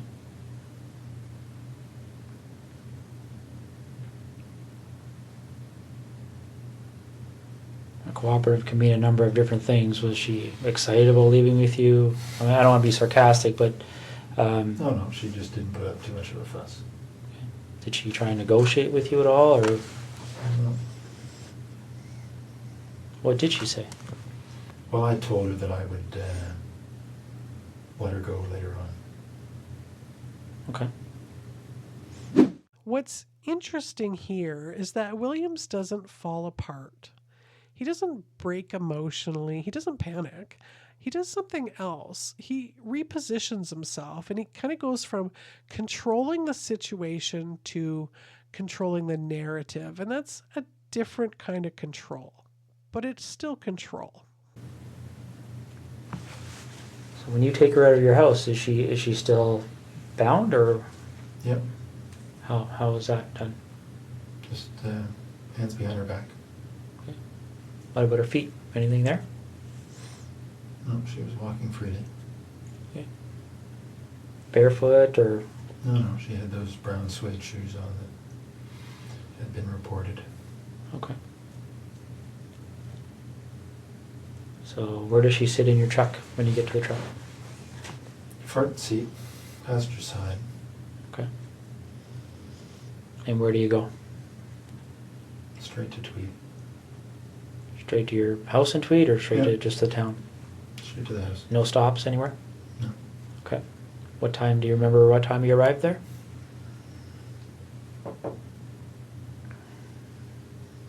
I don't exactly, but I'd say between 4:30 and 5:30. Okay. All right. When you were first there before she came home, do you remember? Did anybody come to the door at all when you were in the house? Okay. No, I think somebody had come home. Somebody had come to the house just before she did, because I thought it was her, but then they left. I was outside at the time. Did you see who that person was, or what kind of vehicle they were in, or anything? No. Saw the lights. I assumed it was her, and then all of a sudden, They left, so I don't know what happened. Okay. Where were you when that first vehicle pulled up? In the back here. Okay. So you didn't have a view of the vehicle, you could just tell that there was a vehicle there, is that fair? Okay. So you get home, what, 4:35 you say?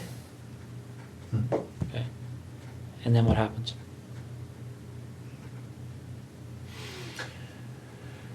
Well, she had to go to the bathroom. And had a quick shower, wash her. Then we went into my bedroom. And went to sleep a little bit. She was tied up.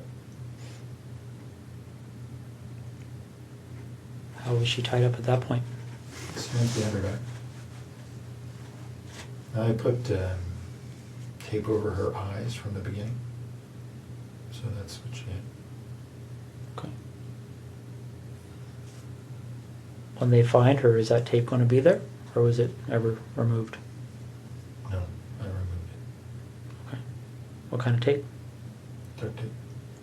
All right. The duct tape that you used, where's that roll? It's all gone. I used the rest of it to bind her body. So, by all gone, is it with the body now? Okay. So you said who went to sleep when you came home? You had a shower, or she had a shower? Well, we both got in. I washed her off after she'd been to the bathroom. We both went to sleep. But she was tied up and I tied the rope. So I could fall asleep a little bit and she could move without waking me up. Okay, I'm trying to picture how that would be. So the rope's tied to what on her? Just tied her hands behind her back. Okay. And then the rope just wrapped around me a couple of times, so there was no slack. okay. Do you remember how long you slept for? Not long, maybe a couple hours. Do you know if she slept? I don't know. Okay. So you wake up and And it wasn't, we were up and down, so it wasn't 2 hours straight. It was 2 hours in bed, but there wasn't much sleep, just lying there probably. so you get up from that, and what happens next?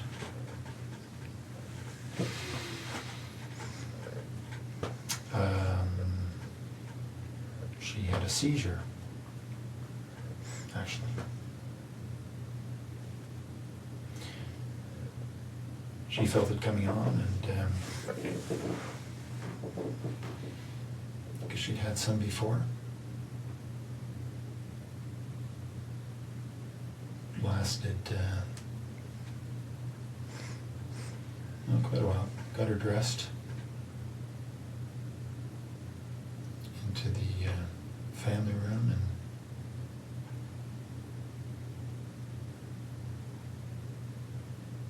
and anyway, she recovered. She got obviously stress, but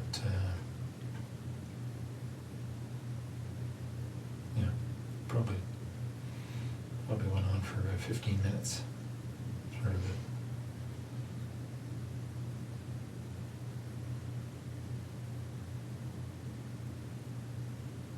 So, Yeah. how do you know she had them before? She told me. Did she tell you why she gets them?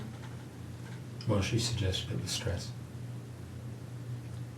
Yeah, so she felt herself started to tense up and said she thought she was going to have a seizure.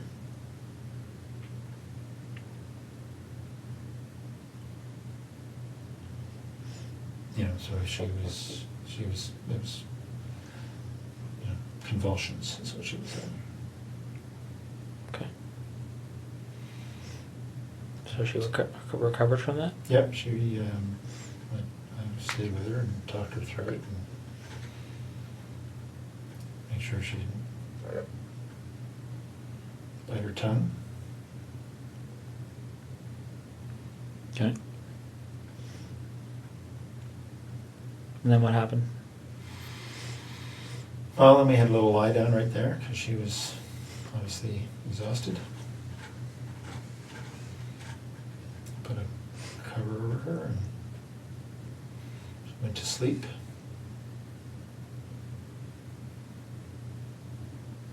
Wait for an hour or so. And I had told her earlier that before I let her go, I wanted to take some pictures of her in her underwear. And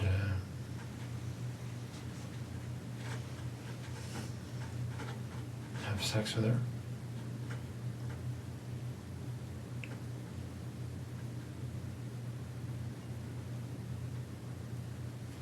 So after she'd had a rest for an hour or so, I had her put on a number of different outfits she had. I'm sorry? Put on a number, pairs, panties, bra that she had. That I'd taken from the house. So she put those on and I took pictures. Okay. Are you in any of these pictures? Yep. What kind of images are you in?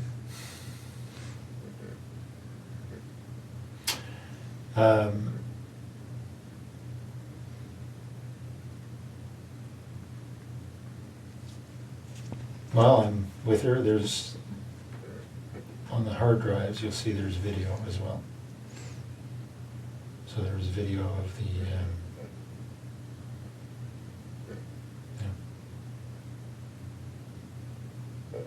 almost 4 hours, I guess. Of what?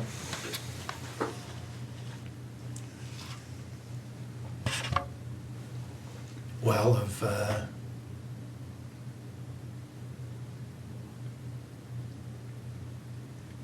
initially at her place of raping her,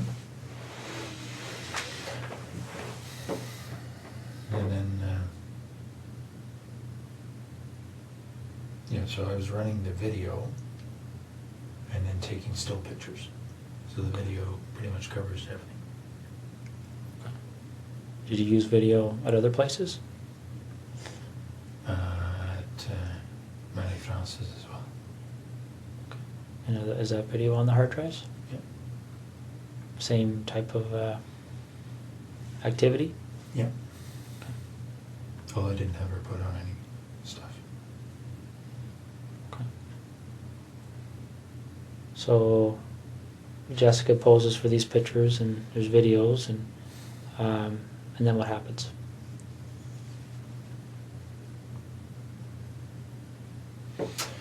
Then I got her dressed because she thought she was leaving. Got a bite to eat. Fruit.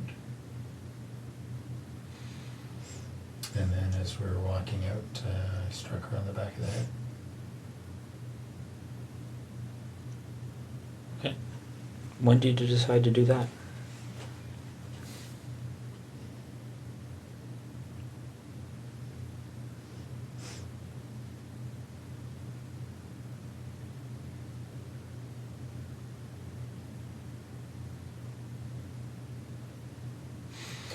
Well, I was pretty sure that I wasn't going to let her leave, but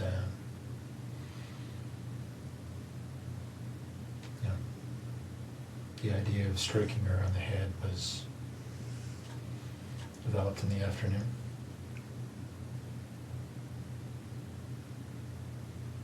And what was that strike supposed to accomplish in your mind? What was the intent of doing that? Well, I thought I would be able to knock her out, and then I was was going to strangle her. Okay. So when you actually do strike her, what's the result? Her skull gave way a little bit. Felt like, and there was a lot of blood, so I think that's what happened. She was immediately unconscious.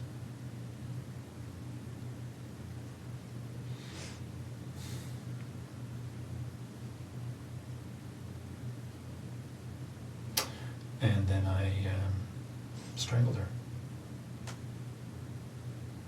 How'd you strangle her? The same rope. Just put her around her neck Okay. while she was unconscious.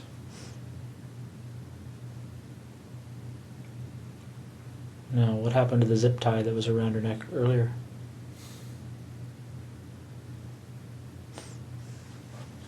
I took it off.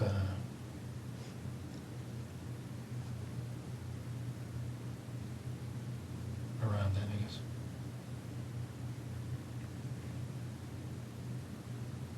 Did you take it off before you put the rope around her neck, or after, or do you remember? After she was dead. Oh, okay. So the zip tie was around her neck while you used the rope? Mm-hmm. Okay. Did you leave the rope around her neck? No. Okay. And how did you know she was dead?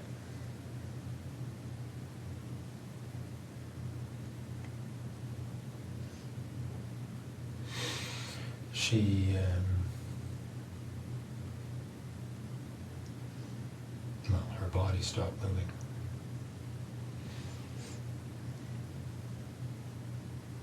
Okay. So what did you do after that? I bound her up to a fetal position.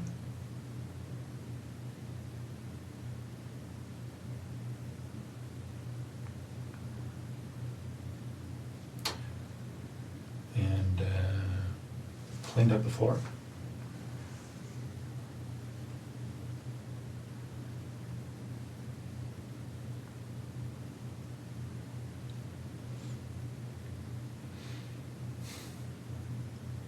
No, you say you bound her up. Are you referring to the duct tape that you talked about earlier? Yeah. Okay. So then what did you do?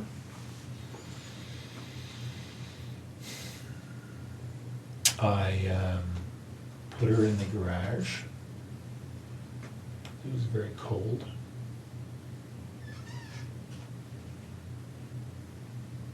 And then I went into the base. Okay. Why'd you go to the base? Pardon me? Why'd you go to the base? Because I was flying early the next morning. Okay. So what time did you leave to go to the base? Well, I told you about between 9 and 10 or so. On the Friday night? Yep. Okay. So you fly, and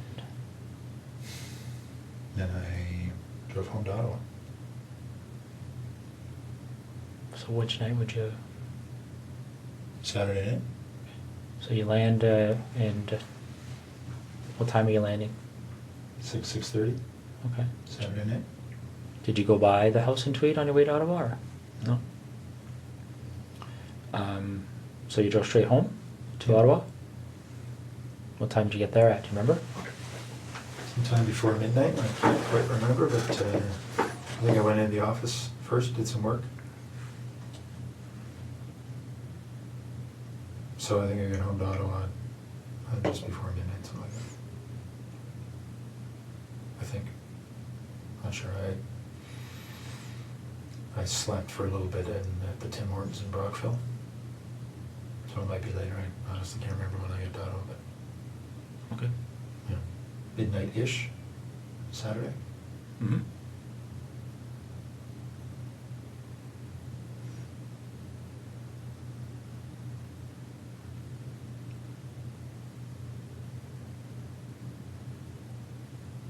So you get home, you're in Ottawa, what do? Go to bed or Yep. stay up? Okay. So then what do you do the next day? Well, my wife and I did some stuff. I can't remember what was going on that day.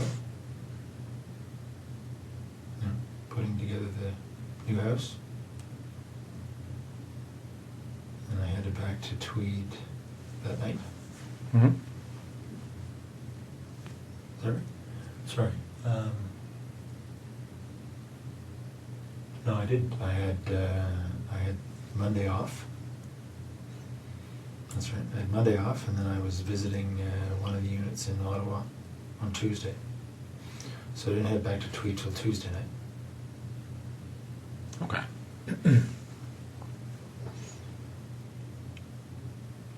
So you get back to Tweed, and what happens next?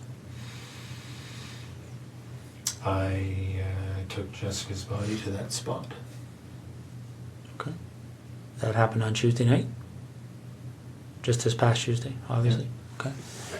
Do you remember what time that was? It was pretty late. It was midnight-ish. I'd say between midnight and 1 on Wednesday morning. Okay. What made you decide to measure that distance, that 0.7 kilometers? That's just the way I am. Numbers. Have to know the numbers. Okay. And how did you leave her? I just left her tucked behind a fairly large rock. Okay. Is that duct tape still on her? Mm-hmm. And what else is on her? A couple of towels wrapped around her head, and the top and pants. She was wearing jeans. Okay. Did you ever go back there? No. Right.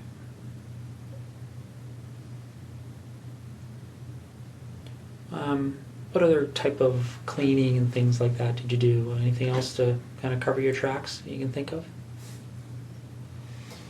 I vacuumed the house and I wiped the floor, washed the floor. Okay. What about your truck? Did you do anything with that? Just washed today because it was a mess, and vacuum. Okay.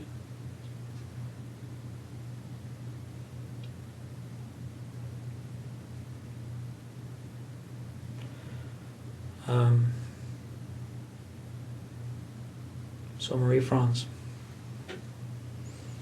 when did it first occur to you to go to her house?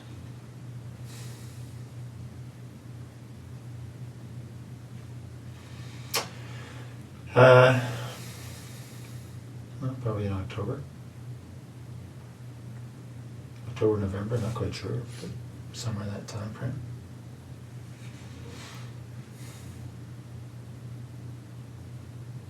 And do you remember why you thought to do that?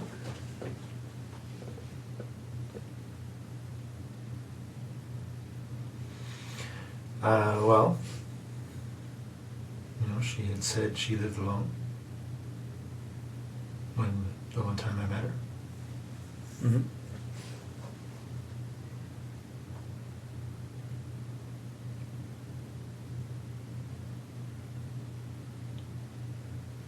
Yeah.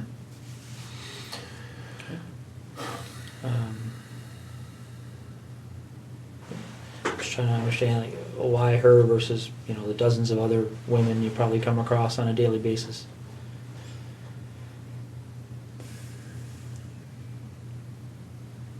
I don't know.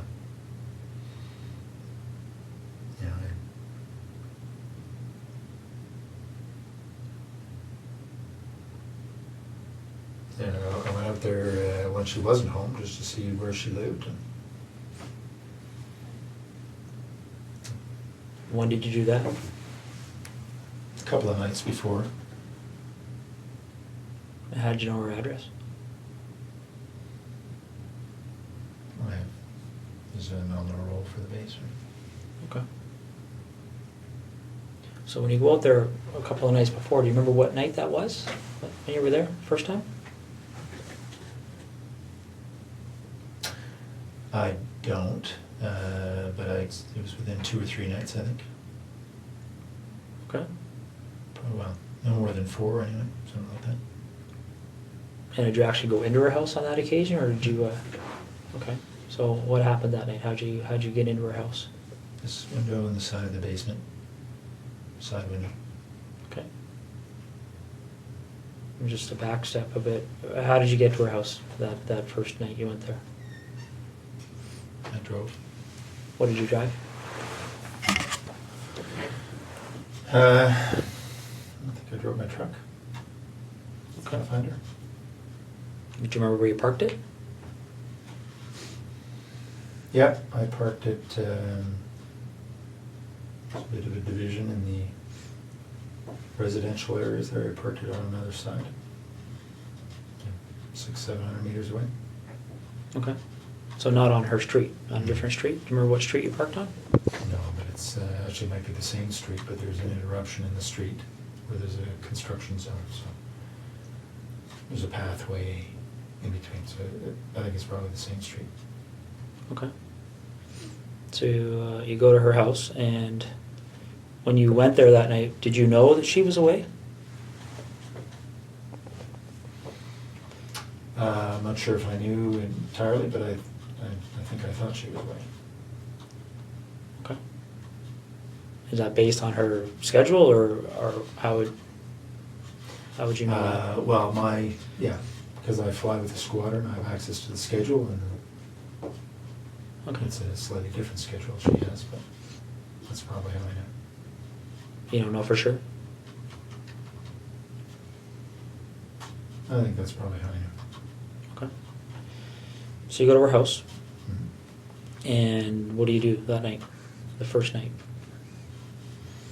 Well, I looked around and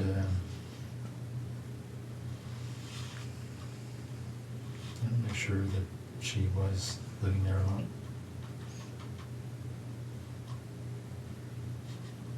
And I'm sorry, did you say, I can't remember if you said, how did you get in? Same way. It's about side basement window. Side basement window? Okay. Do you remember what kind of window it is? Like what made it, Well, I just noticed it was, the flashlight, I could see that it was not locked. It had been opened slightly. So I removed the screen, slid it open, went in. okay. So you go in and you're in her house, figuring out she lives alone, and do you do anything that night? Yeah, I was playing with her underwear. What do you mean playing with her underwear?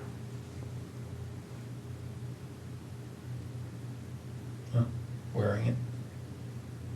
Okay. Doing anything else?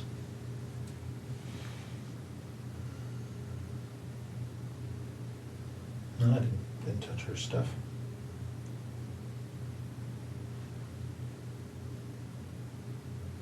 What do you mean you didn't touch her stuff? I mean, you touched her underwear, but... Yeah. So- But nothing else.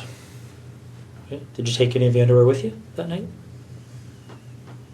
Yeah, a few pieces. And where did you find the underwear when you went in? In her drawer. Was it clean? Was it used? Or, Clean. um, anything else you can remember doing that evening that you... No. All right. So, after that first visit, did you return again before meeting up with her? No. Okay. So, which day did you go to her house when she was there?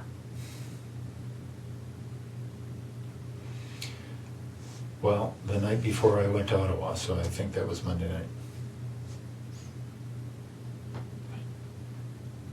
All right. So let's walk through that. What time do you think you got there? About 11 or so, probably. 10:30, 11. Okay.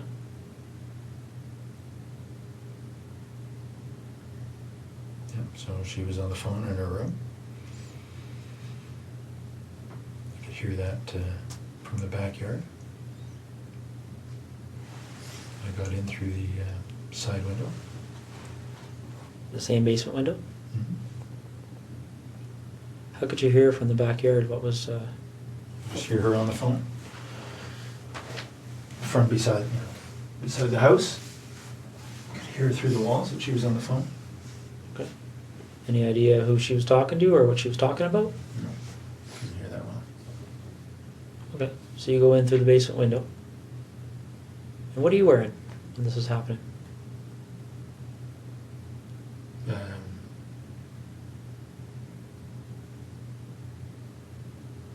A sweatshirt and Dockers, I guess. And the 2 pieces on my head. Okay. And where are those 2 pieces now? Pieces that you wore on the head? They're probably in my bag, in my luggage bag in Edison in the bedroom. What's your luggage bag look like? It's a blue duffel bag type thing. It's right beside the bed. Okay. Is it the only blue duffel bag in your bedroom? Mm-hmm. And these pieces, what do they look like again? It's a blue headband. Okay. Standard blue, winter headband. And black skull cap type thing. Okay. Any insignias or anything on them? Yeah, there are, but I don't know what they are. The blue headband has something stitched, a name of some sort stitched on it. And the skull cap has some sort of emblem, white emblem on the black. Don't know what it is. Are they like sports emblems or company emblems or? It's the manufacturer's. Okay. Anything else in that blue duffel bag? I don't think so. Is it full of things other than? Just my clothes. Okay.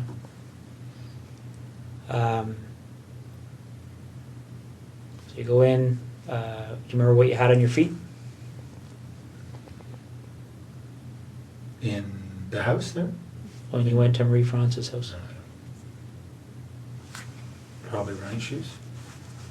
There wasn't snow on the ground. So you go in and you're in the basement. And whereabouts in the basement are you? By the furnace. Okay. And what are you doing? What's your sort of plan at that point? I was waiting for her to go to bed. Okay. And how long did that take? Well, she didn't. Because then she came down looking for the cat. All right. And what happens next? Well, as I described, I subdued her. Gave her the flashlight. But essentially, wrestled her to the ground and tied her up.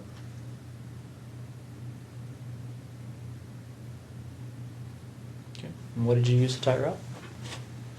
Same rope, green rope. It's in tweed. Is it just green or like how long is this piece of rope? It's probably 20 feet. It's a boat rope. It's got some red specks in it, I think. Okay. Is there lots of ropes in tweed, or is this probably the only rope? No, there are two lengths. 2 lengths of the same green rope? And were they both used? Well, I only ever had one with me, so I don't know if I used the same piece both times or not, but only 2 lengths of rope. Okay. So you tie her up. How did you tie her up after you subdued her? Okay. And what is she wearing at that point? She wasn't wearing anything to start with. So when she came down to the basement, she had no clothes on? She had some sort of a shawl over her shoulder, Okay. which she immediately dropped when she saw me. Did she say anything when she saw you? She did. She called out, "You bastard." Okay. And then what happened? Then I subdued her as I described. By hitting her with that red flashlight? Mhm. Okay. Although they were more glancing blows, cut her skin, but weren't doing much else. Okay. She fell over and then I subdued her. And she tripped. How did you tie her at that point? Like, I know you used the rope, but what did you tie her up like? Just told her to I pulled her hands behind her back and just tied her wrists together. Okay. And then what happened after that? Then I took her upstairs.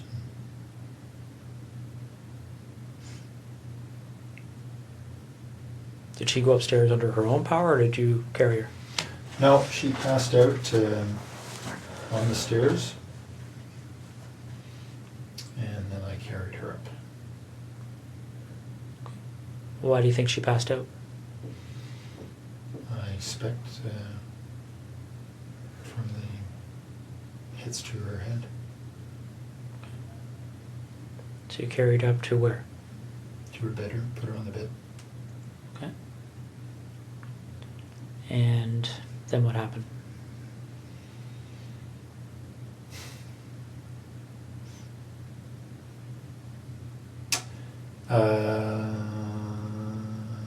Well, as I described, I think she's on the bed. I raped her over a period of time. Okay. And again, just to be specific, what sex acts took place? Just vaginal. Your penis and her vagina? Yeah. Any condom used? No. Did you ejaculate? No. Did you ejaculate at any point with her? No. Okay.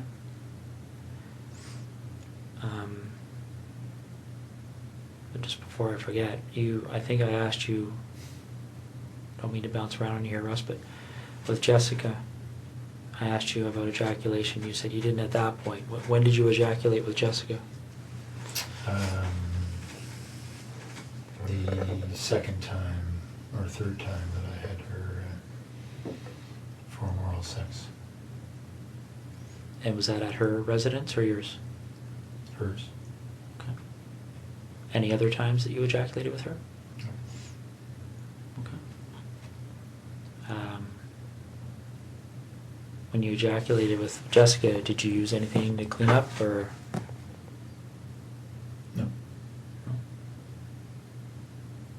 What happened to the ejaculate? She swallowed it. So getting back to Marie France, it's just straight vaginal sex, no condom, no ejaculation. Is that right? Yep. Okay. How long does that go for? Like, how long were you engaged in that activity? Well, hour and a half, 2 hours, I guess. Okay. And then what happens next? Well, as I described, I suffocated her using duct tape.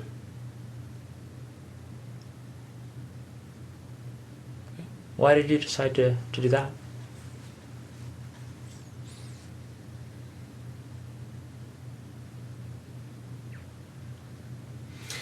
Well, again, because of the pictures. As I described to you, it would have, it was going to be a pretty straight line back to Tweed. Okay. But why did you decide to use that method versus something else?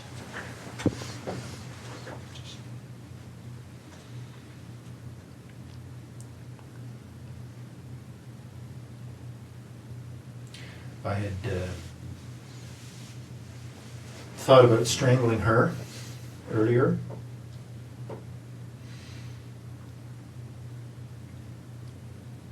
That's on the video. What is? My, well, it was a short-lived attempt because she struggled quite a bit. And then I decided that I needed to suffocate her. So there was a short-lived attempt at strangling her? And what's on the video, the suffocation or the strangling? Well, just me putting my hand on her throat.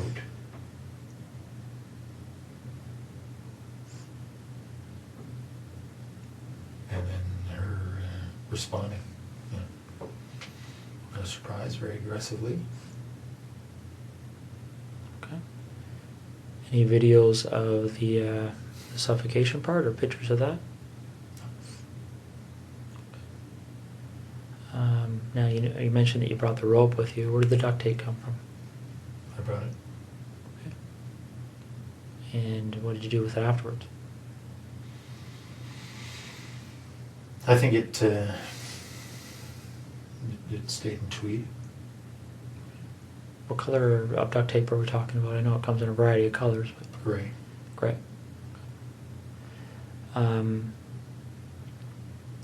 So before the suffocation, obviously, how long do you think you were with her from the point, well, how long do you think you were in that house from the point you went in that window to the point you left? Probably 4 hours. Okay. So, correct me if I'm wrong, did you say you got there at 11? Or around 11? I think that's right. Okay. So, you left around 3 in the morning? Well, I was in the basement for quite a while before she came down. And she wasn't going to bed. So I was probably in the basement for 30, 40 minutes. Okay. So by the time she saw me, it was probably closer to midnight. All right. But I didn't have a watch on, so I'm not sure. Any gloves?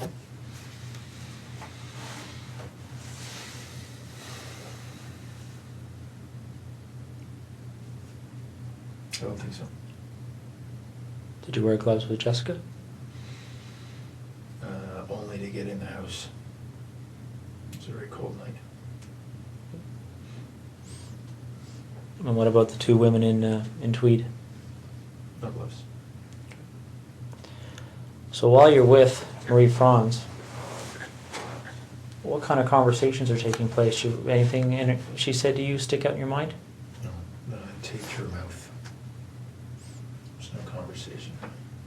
Okay. When did you tape her mouth? As soon as I got her up to the bedroom. Why did you decide to do that? Because she was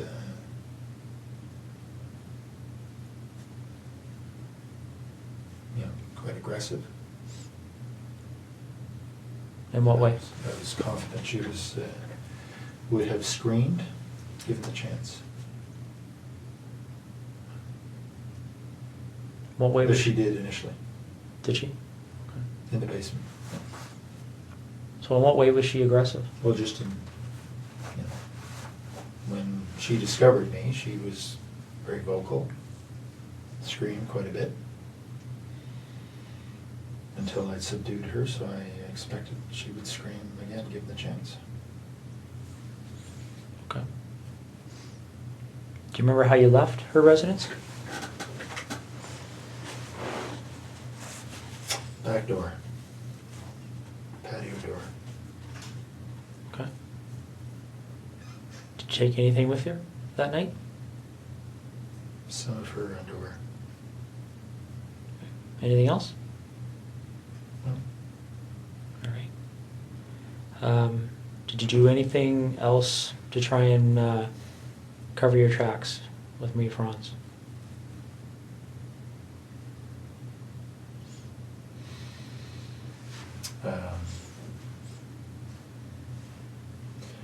Well, I had turned off my BlackBerry before I left Trenton. Other than that, no. Do you remember trying to destroy any kind of evidence there, or anything that you thought may have produced evidence or anything? Oh, I took her sheets off the bed and ran them through the laundry. Okay. Like the laundry where? In her house. Okay. Did you run them completely through? Did you wait for it to finish, or? No, I just put them in and put a whole bunch of bleach in and let it go. Okay. So the night you went to her house and got there at 11, you came from where? Like you said, you left Trenton. You Yeah. turned off your BlackBerry. You talking about the base, or are you talking about where did you leave to go to her house? Well, no, I just turned off my BlackBerry before I left the Trenton area. I would have left from the base after work. All right. When did you what time do you think you turned your BlackBerry off? Well, it's only a half-hour drive to Brighton, so you know, probably in the 9:30 range. Do you remember what time you would have turned it back on? And I was back on the 401 heading to Ottawa the next morning. What time would that have been? So 6 plus or minus 30 minutes. Okay. So you leave her house 3-ish. No, I think it was later than that. So the 4 hours obviously was. I think I went in about 11. Was in the basement for quite a while. Probably left her house closer to 4:30, somewhere there. Okay. And where do you go? I drove to Ottawa. Straight to Ottawa? Yeah. Did you go by your house in Tweed or anything, or did you just go straight? No. Remember what route you took? Yeah. 401, but from her place, I think I went straight north on whatever the road is that goes straight through Brighton up to the 401, hit the 401 and headed east.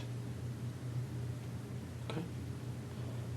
And so you're going to, what's the meeting you're having that day in Ottawa? Remind me.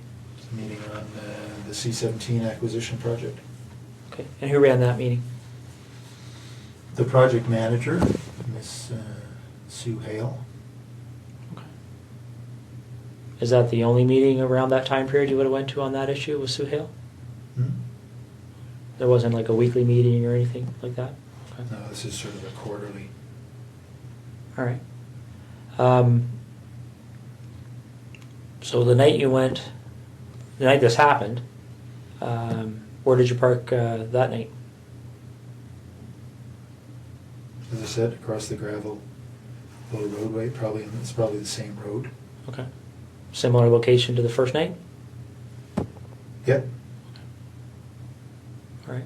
Same vehicle? Yeah, truck. Okay. All right. Okay, let's talk about seeing as we're going backwards in time here, why don't we talk about the second incident in Tweed? With Laurie Massacati. One that's at 76 Cozy Cove.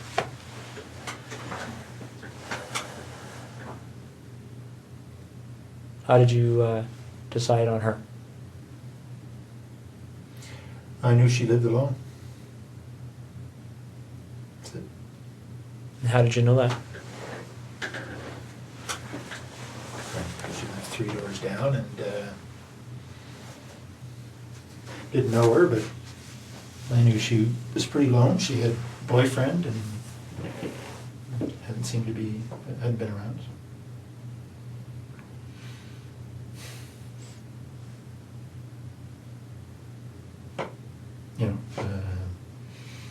looked in the window and she was alone.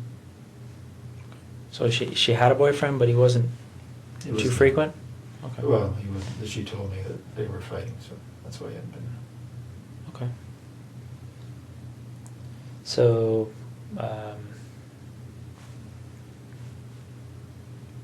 did you look in her house before the night that this incident happened, or when did you do that? I had been in within the week. Probably a couple of nights earlier. What did you do that night? I looked around to see if there are any permanent signs of her boyfriend, I guess. Took one or two pieces of her underwear.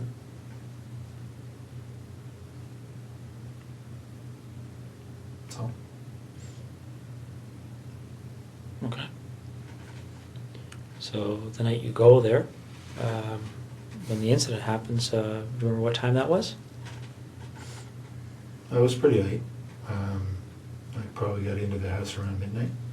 She was asleep on the couch. Well, I didn't know that, but I knew she was in there. And how'd you get in, sorry? Window in the back of the house. There's a little sunroom.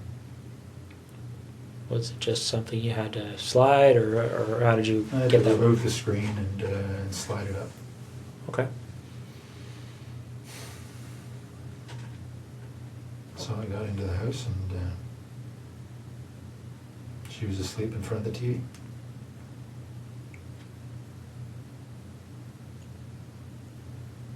Wearing anything on your face that night? Yeah, same things. Okay. The headband and the cap? Okay. What kind of clothes did you have on? Just dark sweatshirt or pants. All right. So she's asleep on the couch, you're in there, and then what happens? We have been through this, eh? I know. I struck her with the flashlight, thinking it would knock her out. It didn't. We struggled. I subdued her. Took some pictures. Left. Was probably in the house about 2.5 hours. It's a pretty short description for 2.5 hours. Well, yeah, we talked. I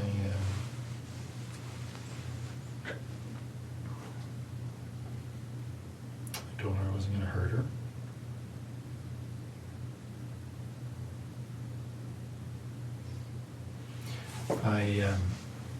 I told her that there were other guys in the house robbing her. My job was just to control her.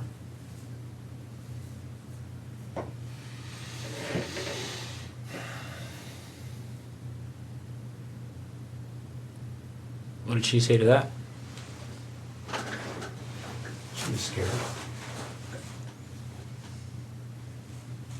Worried she was going to be seriously hurt. Did she say that, or did you just assume that?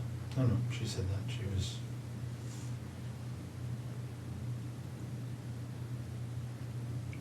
was worried she was going to be killed. I said, I'm not going to kill him.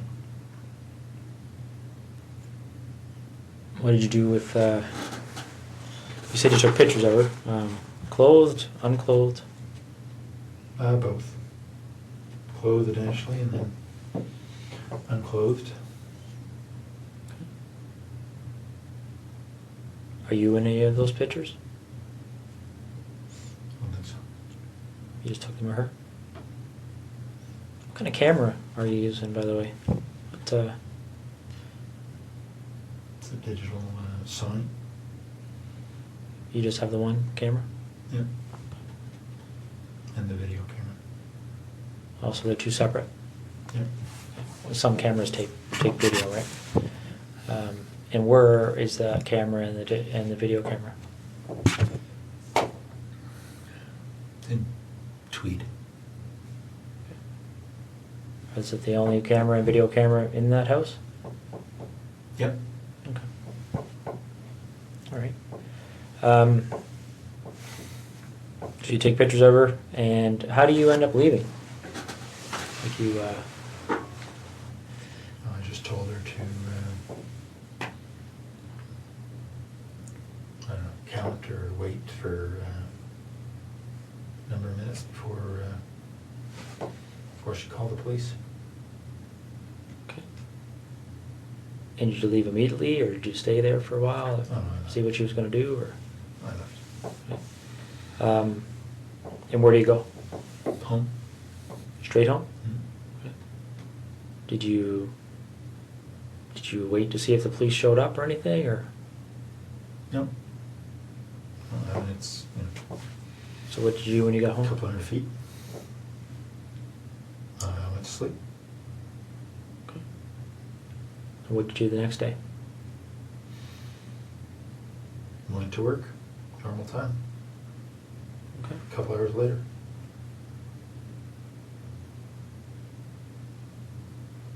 All right. Do you remember how her clothing was removed?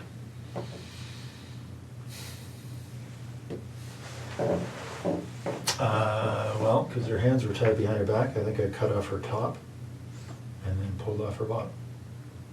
What did you use to cut her top?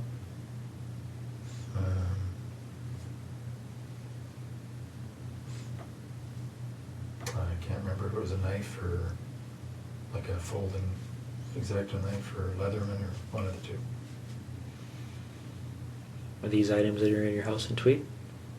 Yep. Okay. Was there ever any other time you used a knife to cut off clothing or anything else? Do you remember? I cut off Jessica's top with a knife, so her hands were tied behind her back. That's all. Okay. Where's that knife? Which knife did you use that time? That was the Leatherman. That was leather? Tweed. Is it the only Leatherman in Tweed? Mm-hmm. Okay. So on the 16th of September, when you went in that night, was that the first time you'd been in her house? Yep. Okay. And why her? Just because I'd seen her and she was cute. That's it. Okay. So there was no, you didn't go into her house before that night? No. All right. So you go in, and how'd you get into her house? Side window. Was not locked. Cut the screen, slid the window, crawled in. Okay. And what you wearing? Same. Sweatshirt, dark pants. The same hat and. Mm-hmm. Okay. And where do you find? In bed, asleep. Okay. And what do you do? Stood over her for a while and I hit her on the left side of her head just with my hand. Just woke her up. We struggled.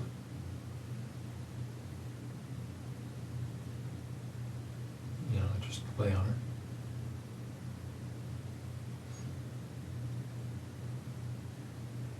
And very much like I described a little bit ago, took off her, pulled her top down, and took off her pants, took some pictures, left.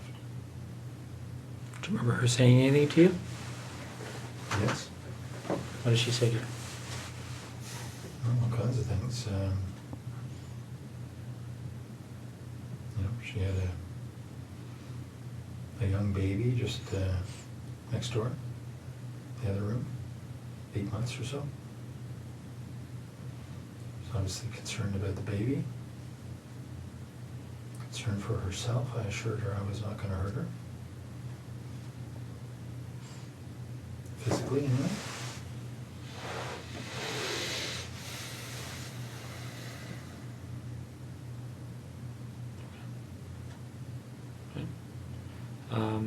Any underwear taken from or Lori? Yep, both. And where would they be located? In Tweed.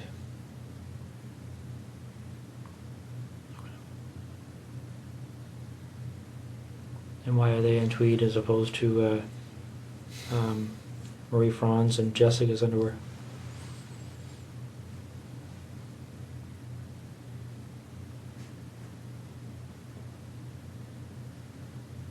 I don't know. Do you remember how much of their underwear you took?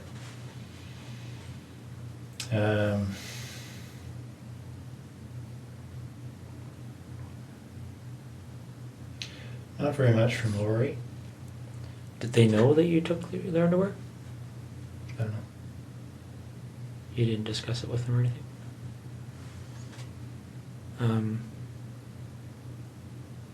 So where in Tweed would their underwear be?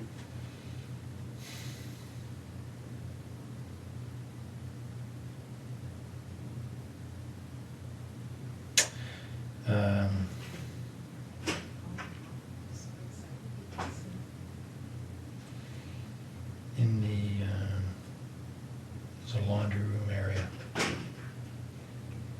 Okay. just between the house and the garage. Right?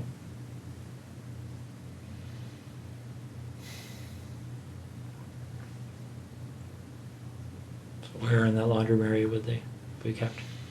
There's a cupboard up top. They're in a duffel bag. What does the duffel bag look like? It's a green army duffel bag. Are they all in the same duffel bag? Is there anything else in that duffel bag? Just underwear. Okay.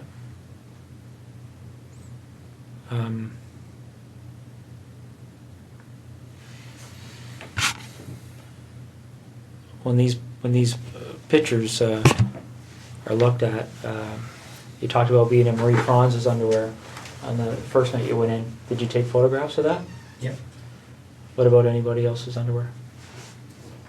Yep. Photos. Of you in their underwear? Mm-hmm. And where were those photos taken?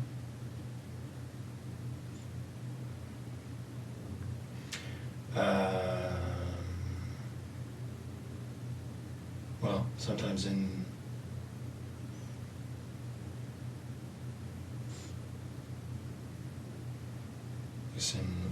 Marie France's case, in her house. The others in my house. In Tweed? Mm-hmm. So is this a matter you would take the underwear, go back, and then at some point put the underwear on and take pictures? What about Jessica's underwear?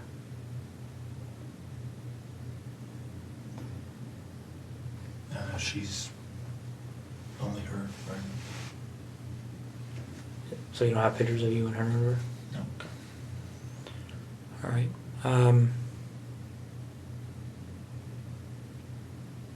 Okay. Well, I guess I just have a couple of questions for you. I mean, I'm sure there's going to be more questions, but I guess what's on my mind right now, Russ, is what made you decide to tell me this tonight?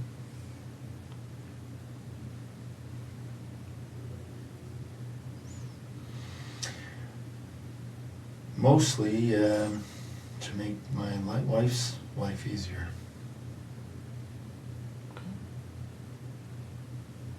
Is what you've told me tonight the truth? Yeah.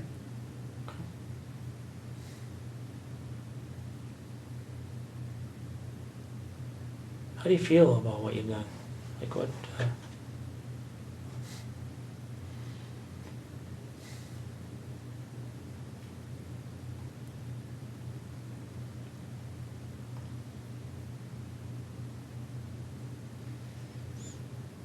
Disappointed. Let me ask you this: if this didn't come to the point it's at right now, if for whatever reason you didn't end up on our radar, so to speak, do you think it would have happened again?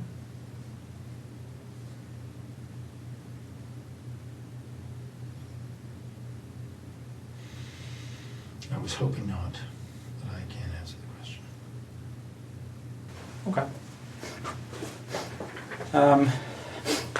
Not too much here, Russ, just a few details that I wanted to cover off.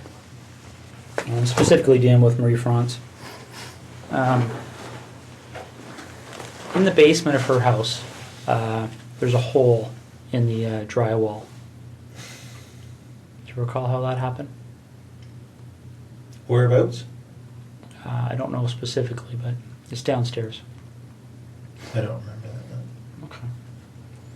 Do you remember doing anything with her in the basement where you may have used some clothing or something to secure her? Yeah, I tied her up against one of the poles in the basement initially. I went outside and put the screen back on and secured the window. Okay. While she was tied to the pole? Yep. And what was your thinking behind doing that at that point? Just to cover up how I'd come in. Okay. Now, by the time she's tied to that pole, is that in the very initial few minutes kind of thing of the confrontation, or? That was shortly after I'd subdued her and tied her up, yes. Okay. Does she have the duct tape on her mouth yet?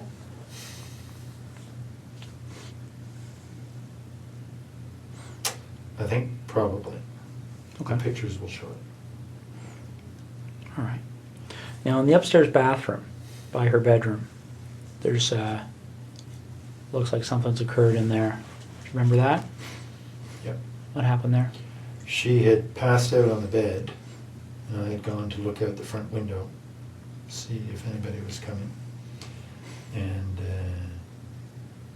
she got up and closed the bedroom door and raced into the bathroom trying to get somebody's attention.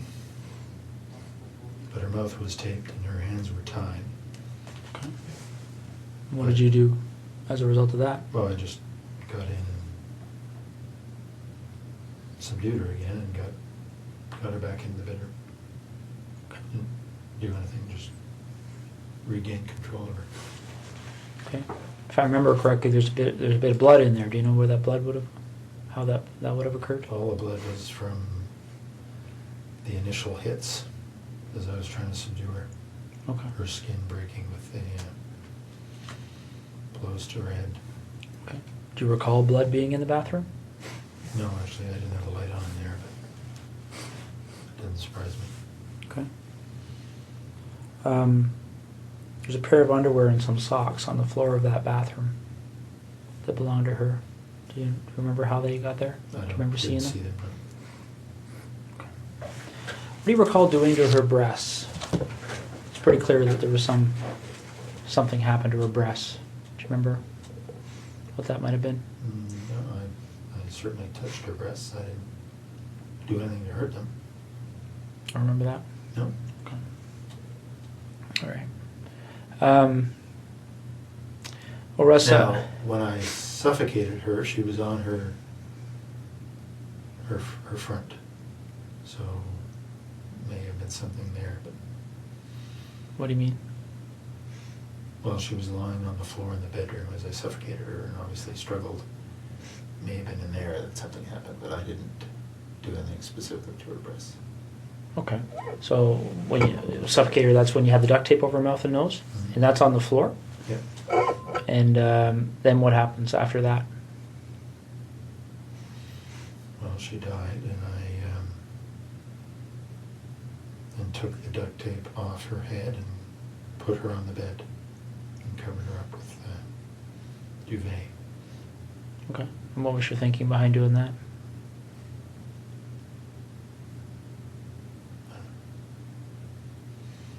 Nothing really. Okay. As you might expect here, Russ, certainly even now, one of the Ottawa investigators mentioned to me that there's a number of incidents that have gone unsolved over the years. Can I was going to get into that. Can I go to the washroom quickly? Yeah, I can get somebody to take you to the washroom. Okay. Why this worked is that Smith didn't intimidate, threaten, or rush. He built rapport, introduced the evidence very strategically, used the silence to his advantage and removed denial as any kind of option. And then he gave Williams the only logical move that was left. And this is why this interrogation is studied. Not because it's aggressive, but because it's patient and it understands something really important. You don't always break somebody by pushing harder. Sometimes you just remove every other option. And in that room, that is exactly what happened.